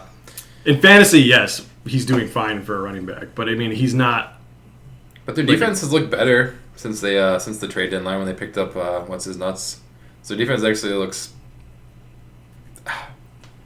They just need a at least middling, if not good now. So it's like that's a problem if they have the best offense in the NFL and like a pretty, even if it's a middling defense. If they're a middling defense, that's a problem. If they're a good defense, that's a real problem for anybody. And honestly, like what's going on there, there's not a slim chance anymore that the Packers win the NFC North. The Cowboys get in on the wild card and we run into each other round one of the playoffs again this year, as we did 2 years ago. But this time Mike was on the other side. And I think they match up very well against the Packers because, again, we've talked about We earlier. tied them, so Your that your was before they receivers- made their defense better. And you guys don't have the best corners, and I don't know if there's. There isn't a better receiving core right now in the league, but I know there's been a receiving core in the league in the last couple of years. Like Pickens is all his faults. He's He is an insane, dude. incredible player, and CeeDee Lamb is an incredible player. They're probably both top 5 at their position. Pickens is a nutcase, and this is not going to last forever. This is going to probably last 2 more years, and he's going to go AWOL again. But while it lasts, this is going to be one of the more dominant, receiving cores we've ever seen. So yeah, I don't think anyone wants to see this team in the playoffs Yeah, because they're they can like beat 6 months or anybody. so. Maybe they're not a Super Bowl team just because of their deficiencies, but they're still the team.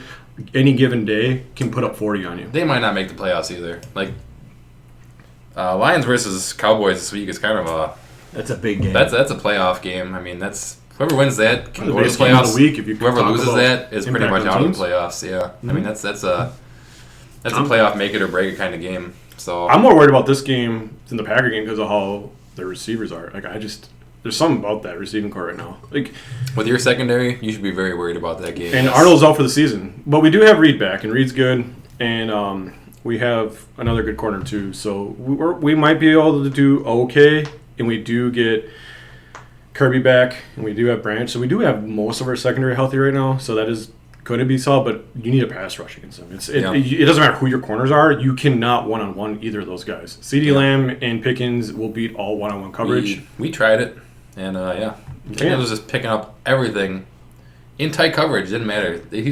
Dak was perfectly comfortable throwing it to Pickens, no matter how tight he was covered. Mm-hmm. If it's one-on-one, he threw it to him every time, and he came down with it every time against us. And they can beat you It was in multiple honestly annoying ways. to watch. They're not just like possession receivers where they're just going to beat you with 50-50 balls. They're not just, speed receivers that are going to beat you over the top. They do everything. They Yeah. are good after the catch. They Yep. are good in possession receptions. They're good at just run after the catch. They are 2 of the best receivers in the league, and it's anyone who has to go up to them is going to struggle. If Dak is on and you can't pressure Dak, you are going to get shredded. If Dak gets him to the playoffs, he might win MVP this year. He might steal it. I can't take it away from Stafford right now, but eventually if there's enough, games, and yeah, You you get him. could eventually get there. Dallas wins that division.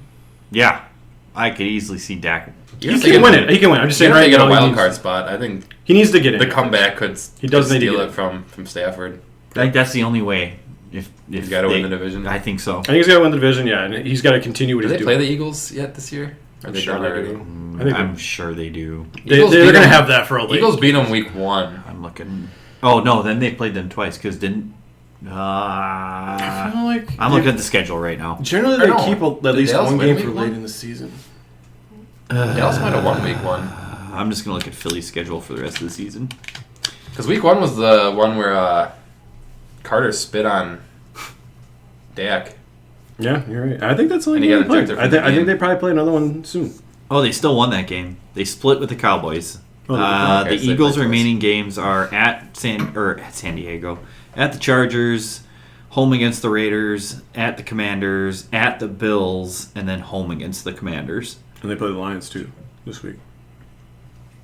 So So he's talking Eagles. oh, Eagles. Yeah, Eagles. sorry, Honestly, Eagles. that's like an easy schedule actually. So Yeah, the Eagles Eagles have are an probably easy still schedule. winning the division. Yeah, That's too I easy would of a say so. schedule. Yeah, the only game I think they're going to lose is at the Bills. But yeah, they'll beat the Commanders twice. They'll beat the Raiders, and they should beat the Chargers. So then the The way Lions they're playing- really got to beat the The way Cowboys they're because we're playing, I both think the fighting for Commanders wild might card. beat them. Okay. I would not be surprised if the Commanders beat them anyways. What are the Eagles right now? All right, next game. 8-4. unless you guys got any more thoughts on Dallas or Kansas City. Bengals beat the Ravens on Thanksgiving night.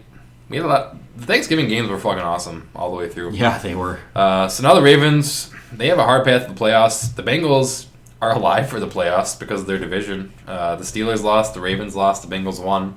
That's exactly what they needed. They're going to need a few more of those weeks where the Bengals win, the Ravens lose, and the Steelers lose. But the Bengals have some of that at their own discretion. So I think they play the Steelers again this year. I don't know if they play the Ravens again this year. But, I mean, the Bengals are alive for the playoffs, shockingly. Their defense somehow looked good for the first time all fucking season. Maybe it's just Lamar Jackson is not in the zone this year. The Ravens' offense isn't in the zone this year, but yeah, I mean, Bengals beating the Ravens. I made that pick wrong. I was like, yeah, Joe Burrow's back, but I don't know. I thought Flacco been playing pretty much as good as a quarterback could play for a team, in all honesty, and they kept losing. So having Burrow back, I was like, is Burrow better than Flacco? Absolutely, but Flacco was on a heater there, just performing extremely well. And yeah, that's bad for the Ravens. The Ravens are in real trouble. I'm not worried about it. I think they're still getting. I don't trust the Steelers. I think the Ravens are going to get it figured out. I do think their offensive line is definitely the problem right now. I think they need to get Henry more involved and try to kind of slow down the game earlier on, and then let Lamar start doing his thing. And Lamar might still be a little bit injured. I know I made a comment last week when I traded for Lamar. I was like, I'm still kind of worried about the guy. Does seem like he's maybe nursing an injury still, maybe not fully 100%, but it really is their offensive line. Kind of like some of the Lions are just breaking down in the middle of the field. And if Lamar doesn't have full health, that's going to affect him a lot more and more. Yeah. But I just think I don't trust the Steelers. Aaron Rodgers has been pretty much awful all year, and I think the Bengals are too far behind. So I think the Ravens still make it in. Yeah, it's a loss that sucks for them, but yeah, Bengals are a good team with. Yeah, when they have a healthy roster and Burrow's there, but they're still 3-8. Like they gotta win out. They're 4-8 now. Is it 4-8? They're 4-8 now. Yeah. They're at Buffalo this week. But their division is not looking good. That's the thing. Like they might squeak in with a losing record. To be perfectly honest. Looking at the Bengals, so they're at Buffalo this week. After that, they're home against the Ravens. At Miami, the Cardinals at home, and the Browns at home. None of those are easy wins. No. All those teams are playing pretty well right now. Really? The Cardinals? They can Cardinals have been competitive in like every game. Trey McBride is amazing. He's single-handedly keeping them in games. And their defense has played okay. I mean, yeah, they're not a great team, and I think they lost a bunch of games, but they've been competitive. That's not a layup game for the Bengals. That's for sure. They don't have an easy schedule. They will have to earn it. I still think the Ravens will probably just get enough wins, and I don't know if the Ravens lose to them again. Even if they lose to the Ravens again, they're done, right? They can't afford to lose the Ravens. They probably can't afford to lose another game. Mm-hmm. That's tough. That's tough. But if someone's going to do it, it's probably if they went out there 9-8. Mm-hmm. Stretcher just tipped over. Luckily, there's nobody on it. We have a rescue squad at the neighbor's house. Yep. Breaking news. We got some old neighbors. We see an ambulance there every so often. Well, I hope the stretcher tipped over, but thankfully no one was on it. Okay.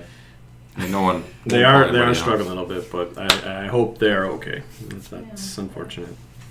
I'm sure if they're your neighbors, you probably know them. It always makes a lot. I know the guy a little bit, but the wife. Never see her. Really She don't come out of her house. I think it's usually her who falls down or something and he just can't help her up. Maybe he's beating the shit out of her. Maybe that's what happens.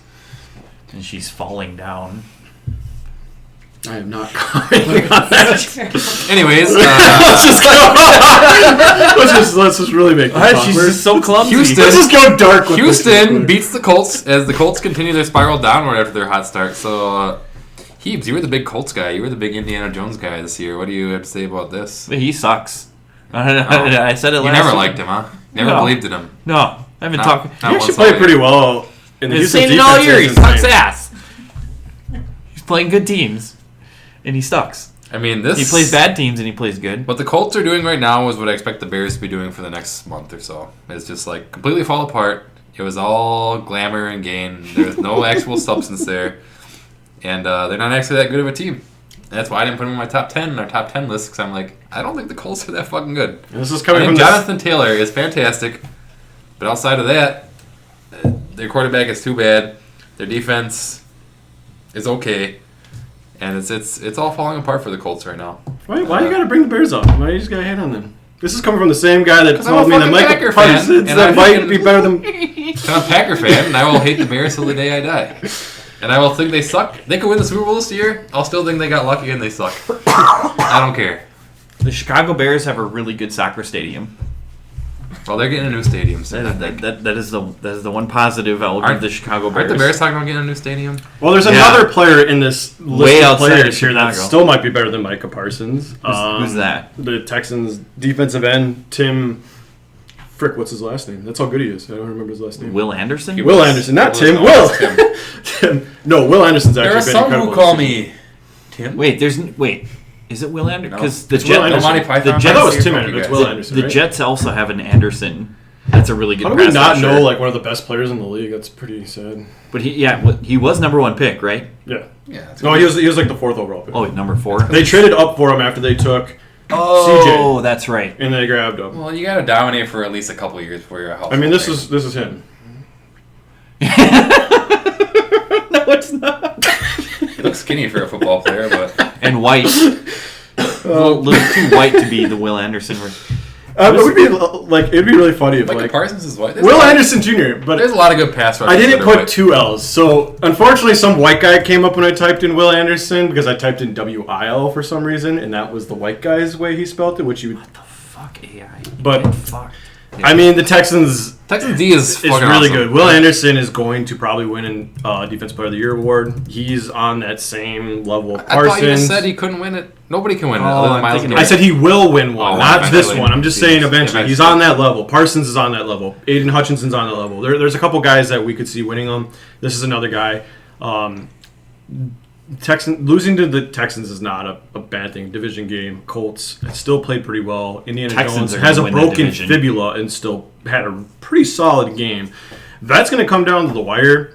I mean, the Texans, if they can start getting hot and Stroud can start playing the way he's been playing. Start to get hot. I mean, they've already started to get Yeah, hot. If right, they can stay hot. They can stay hot. I mean, they'll probably win this division just because I would still trust Stroud over Indiana Jones, but We still have to remember that Jacksonville is currently the division leader. yeah, no one cares. That's true. I mean, The Jaguars technically lead this division now. I mean, This will be Jags- the most exciting division because of that. I'm actually Jags, joking. aren't the are Jags pretty only solid. behind Chicago in turnover differential? Like the Jags are getting Yeah. a lot of turnovers. Their defense is not like the elite level, just like Chicago's, but they get a lot of fucking turnovers. That's the most important fucking thing you can do on a defense. Like give your team the ball back randomly throughout the game, get extra drives, stop their drives. They did. And the Jaguars just have, Well, they Josh- have just good enough of an offense to. Yeah, exactly.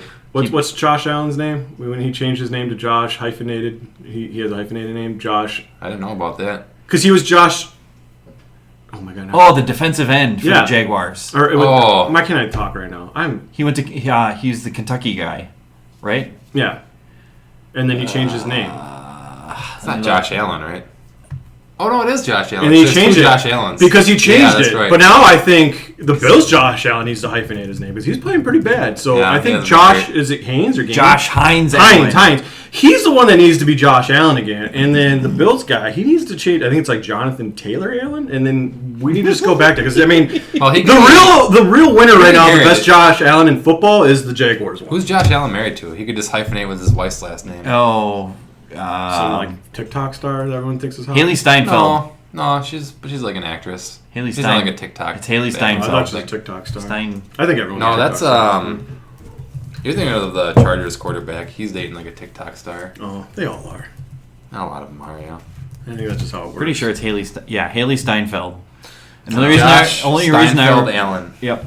The only reason I remember that is because that's what the librarian calls Steinfeld Oh, yeah. when he confronts him about the book. I wanted to say it was Seinfeld. I'm like, I know it's not You said Seinfeld. I know it's not Seinfeld. Seinfeld, but it's something like that. I Steinfeld. don't want to come off as an anti-Semite or something. I think you're a funny guy, don't you, Steinfeld? funny to steal books? What an incredible show. We need to just... I just gotta start watching it. I've been watching my dad a little bit. Since We can start doing Jerry Seinfeld quotes of the week instead of... Yeah, there we go. They'd be a lot easier to find. No soup! Your Seinfeld quote of the week.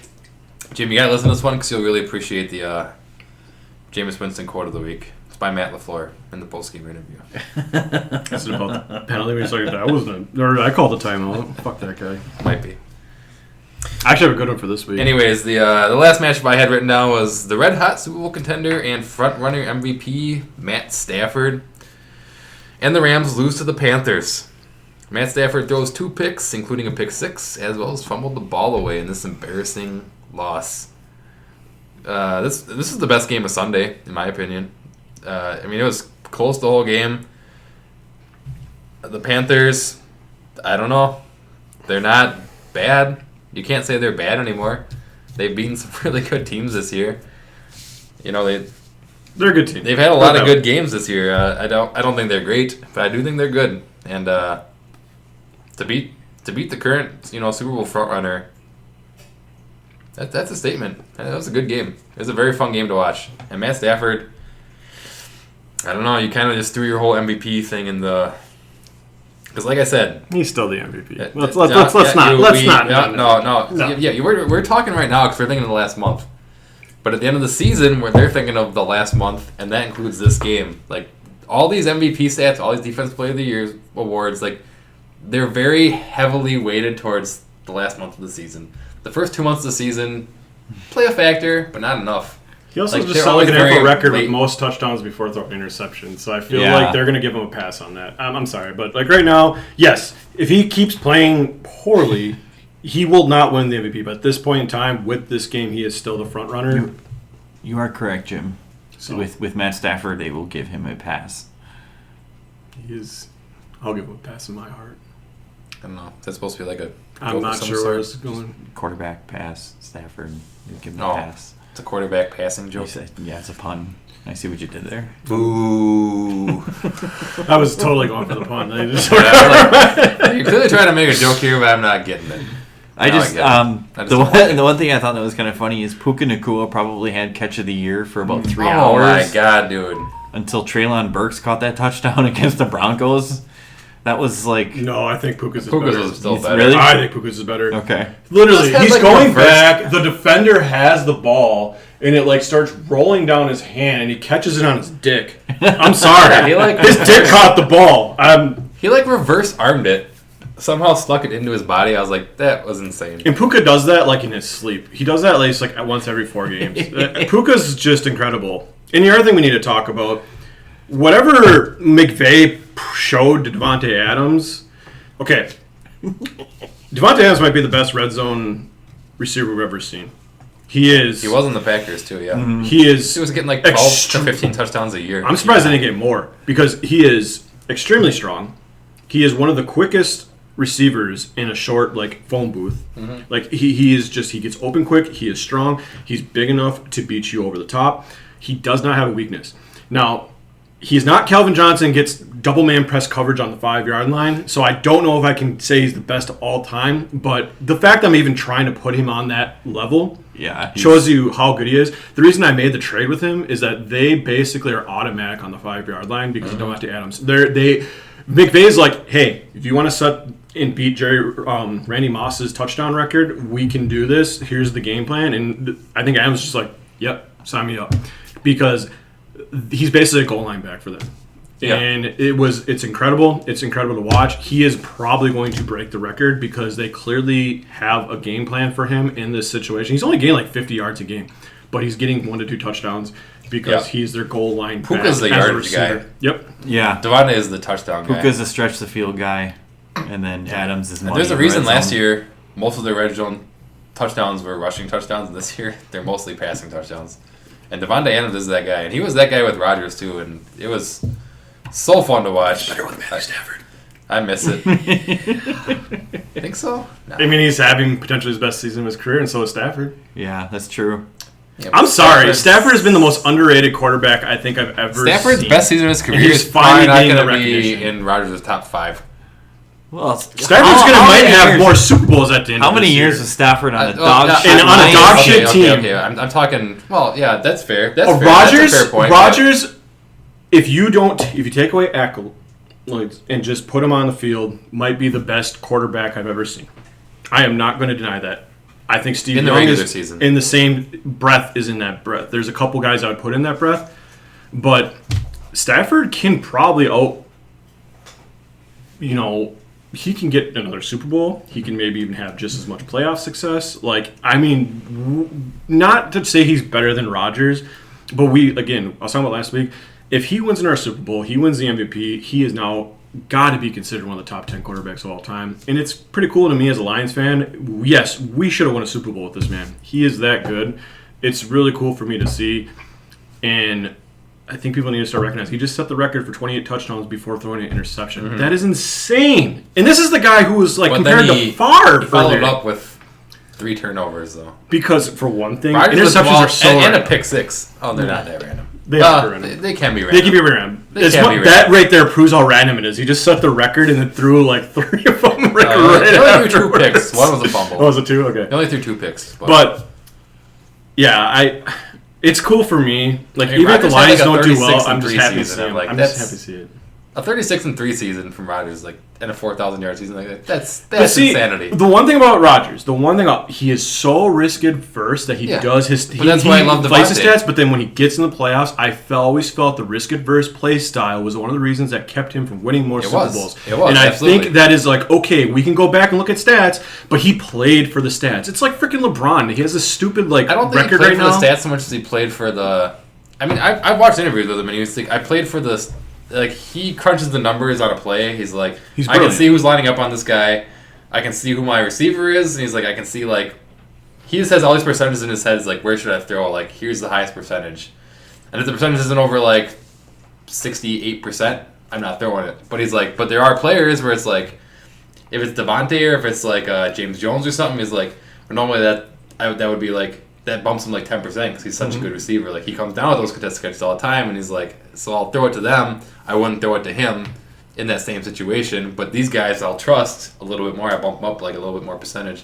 And he had that going through his mind. I mean, and that's a min-maxing player, and I think that's incredible. I don't think that's disagree with your premise of that fucked us in the playoffs multiple times because he wouldn't throw the ball when it's dude, just have a little faith in your receiver. Sometimes you gotta take the chance. What was that one against the Niners where Devontae? I remember it was I don't know if it was the Niners well, but it was he was going over the middle and he was just staring down. Yeah, Devontae was there and he looks at the other guy for a second and he looks back to Devontae. It's dude, just throw it to the other guy, man. Yeah, he's kind of covered, but you can't get to Devontae, and then he throws it to Devontae and it was fuck, man, just trust your receiver. And that's why Jordan Love's been a breath of fresh air, if you will. Breath of fresh ass. It's okay. I fucked up many words. I mean, I don't drink anymore, so I think it's starting to get to me ooh. We've all seen Wild Wild West, right? Everyone gets that joke? Maybe not. Will Smith, Wild Wild West? I remember watching it. It was a terrible movie. Oh my god. I mean, it wasn't terrible. that bad. Oh my God. I mean, it wasn't It was good. bad. Anyways, I was but a yeah, kid Jordan when I Love's saw Any so movie that they have to pay Will Smith to write the theme song for is a bad movie. I'm sorry. I was a kid when I saw it. I didn't think it was that bad. My dad loves it. I mean, I'm sure if I rewatched it now, I'd be like, "Woof, that's cringe." Yeah, But I mean, that's any movie from the 90s, really. But Jordan Love's just been a breath of fresh air, and it's he trusts his dudes. He's single coverage. I think I can put it, on the side where you have a chance of catching it.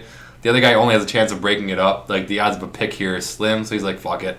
I'll throw it down there. He does that a lot. I mean, and even in the last game, he did that several times where it's dude's not really open, but I'll throw it to him. I don't care. And it works out fairly often. I don't know. I feel as a quarterback, sometimes you have to be I'm just going to trust my guy. I don't care if he's my number 1 guy or my number 4 guy. I'm trusting my guy, and I'm putting it in his hands. And it does bite him sometimes. One of our losses was game on the line. He throws it to Bo Melton. And Bo Melton just fucking drops the ball. It's that was a well, bad shit, pass. we fucking lost the game because we threw to fucking Bo Melton. But Jordan Love's I don't care. He's my dude. I'm throwing it to him, and, But Jordan Love's not the kind of guy who's yeah, you fucking draft too many passes. I don't fucking trust you. He's I like you. You're one of my receivers. All my receivers, I trust you to make the fucking play. And He does, and sometimes that does bite him in the ass. Unlike Rodgers, who was like, nah, I trust like 2 guys on this fucking team. The other guys I'm only throwing to if you're wide open. But yeah, that's all the NFL matchups I had. If anyone else has one that they'd like to mention, please do it now or forever hold your peace. Sorry, I had to text my sister-in-law back. That's fine. New England Patriots. Should I go on my rant Or now that I've 11-2. been hinting towards? Jim's been holding off. I thought you already went on it. No, I tried to hold it back because it was about to come out. You told me to shut my mouth and your time. I was like, oh, this New is England Patriots I was like, are this is 11-2. This is rant right now. No, this You already is did me. it. This is a me thing. All right, go on. I Go might ahead. be done with football. I almost quit playing fantasy after this year. I told Vicky, I'm like, you know what? I might tell the guys. I'm really done. I can't handle sports anymore. Why? I'm trying to give you a persona because like watching the podcasts of you guys and doing the podcasts is great. Sports sucks. I think betting. This is my rant. I think as soon as we let sports betting into the game, I think there's been a lot of stuff that I've been seeing that never happened before, and I think it's compromised. I think both the NBA, I think NFL. I don't watch baseball. I don't watch hockey. It's hard to watch. I mean, we kind of talked about in the Packer game. I don't think that's why it happened always in the Packer game. I think a lot of it's incompetence. But, I mean, even in the Denver-Washington game, there was a play where Scary Terry was on the outside, and they called him for legal formation. The guy didn't even move. And they're calling these on, like, the biggest plays of the game. I can't handle it anymore. I just can't. I think the game, as soon as they let sports betting in, I think it's corrupted. I think not every game is decided. I think they just try to twist the odds a little bit to their favor. And if you look at it, a lot of these calls and these big time plays always favors the Vegas line. It sucks. I lost interest last year, and this year it's becoming more apparent to me. And Vicky talked me out of quitting fantasy football. I can't handle anymore. I can't handle these rich ass billionaires telling all of us fans that we need to pay for their stadiums to just rake in all this money when these communities lose it, and these guys just keep making more and more money. I really think sports have kind of turned to the worst, which sucks because the Lions are probably the best they've ever been, and I haven't enjoyed it. So I'm not going to go into politics side of it. I think that also plays into it, but I really think sports are kind of garbage right now, and I think it also plays into a lot of the stuff that we've been seeing. It's hard to watch these games and be like, not Lions games, every game, why are these calls being made? There's so many shitty calls being made that impact games. Back in the day, you always heard the refs were told not to call ticky-tack shit on game-changing plays. That was always the idea. Now it's just like ticky-tack shit is called every time. Tush-push. How many times do you guys are like, this is bullshit? It overtakes the games. It made me lose a lot of interest. So I can't keep giving like ESPN money by playing their shitty ass fantasy football game. So it hurts. So Vicky talked me out of it. I was going to tell you guys today that I was no longer going to play fantasy ever again. But I'm going to play for you guys because I love everyone in the league. So I'm going to keep playing. So I'm going to still be your miserable person that everyone wants to beat because everyone wants to beat me, which I think is fun. I actually love the fact that everyone wants to beat me. But I might only watch Lions games. So I don't know if I can do the podcast anymore after this season. I'm going to keep doing it this season for you guys. And this episode makes me want to keep doing it more because we always have a lot of fun. So It's so much fun. you guys need to convince me to keep watching and doing this stuff. Maybe. I don't know how to do it. I'm losing I'm losing it, man. It's hard for Maybe me. you should become a Packers fan because we don't have we don't have a billionaire owner. I'm an owner, and I am not a billionaire. Honestly, that is one of the coolest things about the Packers, and I will totally say that is if I were to be a fan right now, nothing, and you told me this is how all these teams are built, I would be a Packer fan just because of that one reason. Yeah, I think that's awesome. very cool. I think it's very cool. It's I awesome. can't hate on that. I'm also going to try to go back to being more like. Also, our stadium positive is like stuff. right in the middle of like a community. It's like cool. you walk out that Yeah. stadium, and it's like you walk like a block. It's like, oh, there's houses here. Yeah. This is where people fucking live. It's not Yeah. like in the middle of a fucking huge fucking developed area. Like they've done a little bit with Lambeau and the surrounding area, but like it's seriously like this is like the Yeah. community, Mhm. and Lambeau Field's just in the community, which is cool as fucking as shit in my opinion. Like all these other ones, like you go to these other stadiums, like yeah, it's in the middle of fucking downtown, or they build it like outside of the city, and it's like just a huge like strip mall thing pops up around it, and it's like it's cool. Is that the Packers just have it like it's downtown Green Bay. I mean, there are like the bars that have popped up, and they do some stuff around it, which is like breweries and stuff like all kind of based around the Packers because that's where most of their business honestly comes from, is from that stadium being there. But it's just fun, and it's cool to me to be a Packer fan, and that's just luck of where I was born, in all honesty. You guys should be proud of that. That's cool. That's a cool awesome. thing. I haven't been to a lot of Packer games, but I think it's pretty cool. Every single one that I've been to, I've seen opposing fans just be like generally pretty nice, but they're also, they're just like, wow, we're, here at Lambeau Field. It's like kind of, I don't know, not necessarily taken for granted, but it's always just been like right in our backyard, just 45 minutes away, like no big deal. I've been to many Packer games. I've never had a bad experience, and I've been to probably more non-Lion Packer games. I've been to Lion Packer games. When they weren't doing that great, back when you guys drafted AJ Hawk that one losing season, one of my best friends, Adam Hochbach, you guys don't know who he is. Oh, yeah. I've been best friends with Adam Hochbach until we got to be adults. He drafted Richard's team.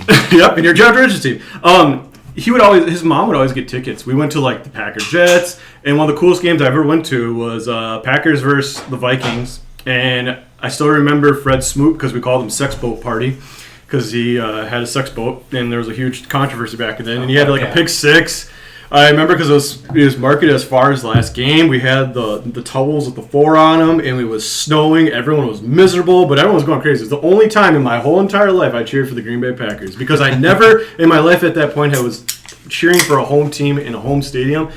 And you know what? That's electric to be in that situation. I think they still lost to Travaris Jackson, which is kind of funny. That happened. Travaris Jackson. Of all players, I don't think he ever amounted to anything, but I remember that game. I remember the pick six from Fred Smoot. It was a lot of fun. I remember my pants falling off my ass and the snow like everywhere. It was a great time. But yeah, Lambeau's great. But I think whenever money gets too involved in something, it ruins it. And I think when they let sports betting into these things, it's terrible. And the other thing too is you got to understand how much these fucking billionaires understand these things. Look at the NBA. I don't know how much you know about the NBA, whoever's listening to this. Very little. But Luka Doncic was traded to the Lakers, who's the biggest team for marketing in the world when it probably comes to any sport, for nothing. They traded him for like a broken Anthony Davis, a couple picks. And then guess what happened? Everyone was like, this is the worst trade of all time. Somehow the Mavericks got the number 1 overall pick. Sure did. That was made because they're like, hey, give us Luka Doncic. We'll put him in LA. We'll make billions of dollars off this man. We'll give you the number 1 pick of this next superstar. You guys get it. And the other thing is, a lot of people think the Mavericks are trying to get moved to Vegas to pump it up more. I'm sorry. It's ingrained in me. I grew up in punk music. I hate this type of stuff, and it's overtaken. And it even comes back to like gaming and everything. And it's just like, I know we can go into politics and all that stuff's causing it, but all this stuff, it's just making it miserable for me watching this stuff all the time. And you can watch these decisions that these refs make, and it's like, I cannot defend that. There is only one reason that probably happened. There was a play earlier on against the Chiefs when the Lions called a crazy trick play to get Jared Goff the touchdown. There were supposedly like crazy bets on Jared Goff in that game, and the refs on the field did not call a penalty. And I don't know if you guys know this, but you are not supposed to call a formation penalty. You cannot, actually not supposed to. You cannot call a formation penalty after the play. Wherever New York is or whatever they do, wherever this person is that called down and gave them a formation penalty to ruin that touchdown on the Lions. Now, again, I'm biased because it's a Lions thing, but I'm not trying to say it's a Lions thing. This is just an example. You cannot do that by the rules. And they took that away. And there were supposedly like crazy bets that people knew that there was something going to happen with Jared Goff. So like some people that were probably linked to Jared Goff put some crazy bets. And you can say that is rigging the system too. I'm not going to argue that. But the fact that they removed that play, they removed that touchdown, and most people looking at it said there was no formation penalty. And Vegas probably lost a little bit on that. But it's just one of those things. Your own rules say you cannot do that. Why is this shit happening? I'm telling you right now, it's because there's a lot of money involved and they don't want to lose it. And it compromises the sport. I don't think every game is like decided by them. I just think they try to push things to where they want it. There's still a lot of things happen, but it has made sports really, since sports betting's come into it, seeing a lot of this stuff, it's made me lose interest. Again, Vicky's the reason why I'm going to keep playing fantasy. Originally, I told her if I win the championship this year, I'll keep playing because I feel like you have to honor your championship, but I was actually going to quit after this year. So, yeah, that was my rant. I had more to break into it, but I'll just keep it at that. Fuck sports betting. I just like to say if Jim doesn't show up for the podcast the rest of the year, we should start looking at Roger Goodell.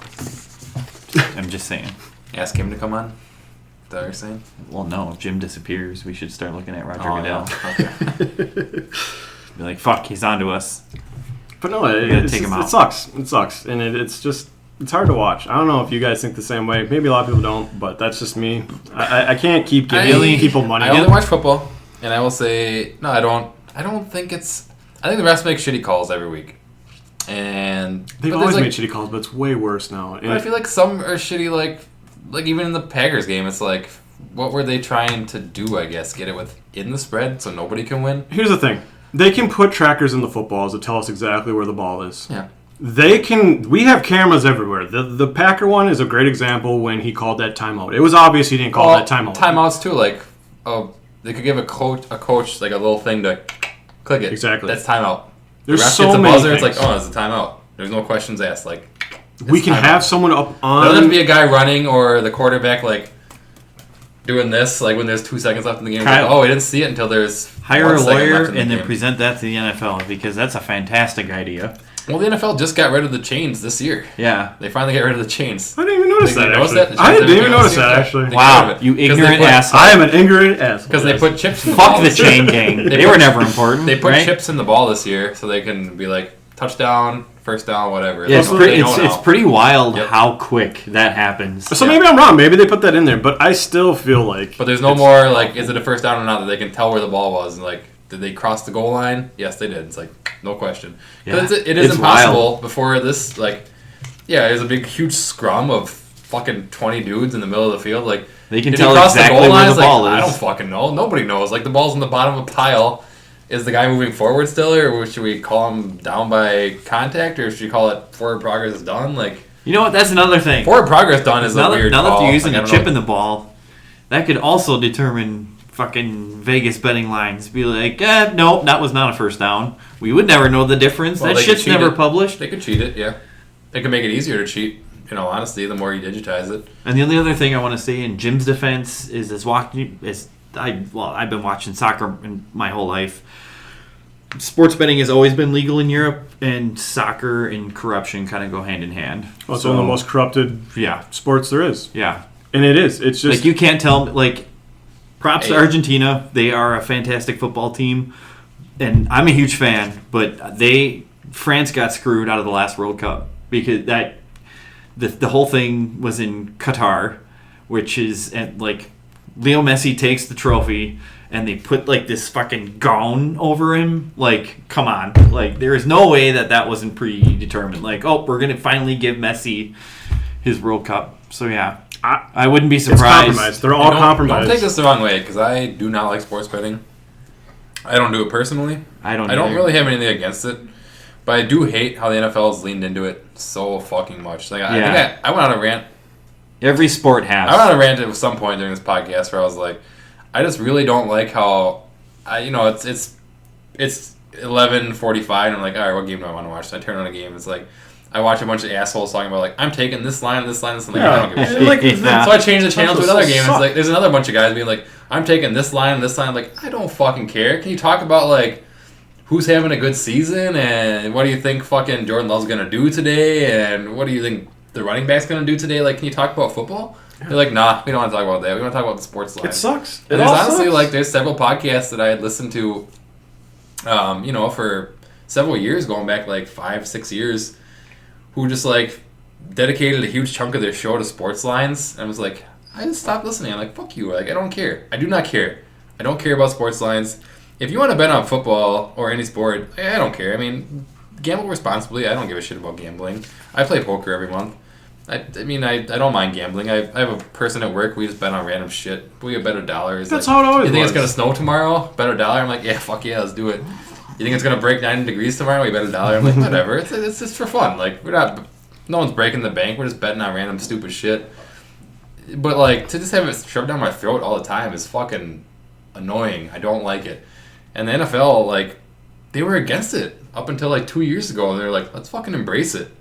And it's made them a shitload of extra money and a shitload of extra viewers because people are more engaged when you have money on the line. And it's making fans crazy. Like I told you before in the Philadelphia Eagle thing, something bad's going to eventually happen. Someone is going to kill a player. Something bad's going to happen. I honestly think that's part of the problem, too. It's a huge problem. Not even if you think it's like corrupted in the sense I do. Yeah.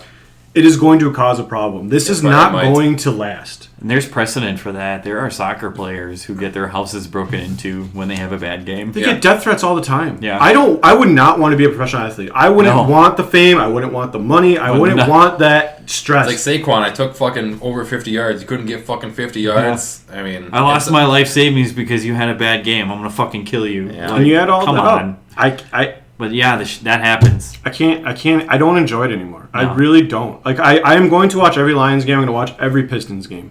But sports betting has ruined sports for me, and it's hard for me to watch them, and it's been hard for me even to watch it. Like I will say, almost every time I've skipped out, there's been legitimate reasons, but there has been one or two where I didn't have it in me to come on here and even talk. Now, when we're in person, it's so much more fun, and I'm almost like I want to throw all that to the side, and it's so fun because we've all been friends for so long. I love all you guys, and I always want to be part of this. And honestly, we probably had the coolest thing ever happen in this league this year when the trading deadline hit. Oh my god! Because of you, you caused it.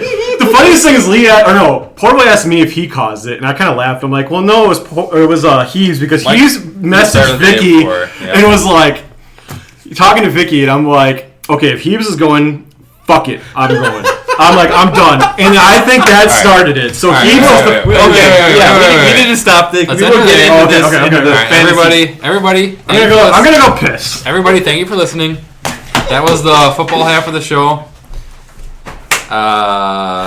Enjoy your Jameis Winston quote of the week, and good night. Goodbye. See you on the fantasy side. With the timeout that negated the false start, were you calling for that? Like, did they get that right? And what did you see that made you want to? Of course they got it right. What do you think, Pete? Couldn't tell, and I never saw it. I was calling timeout.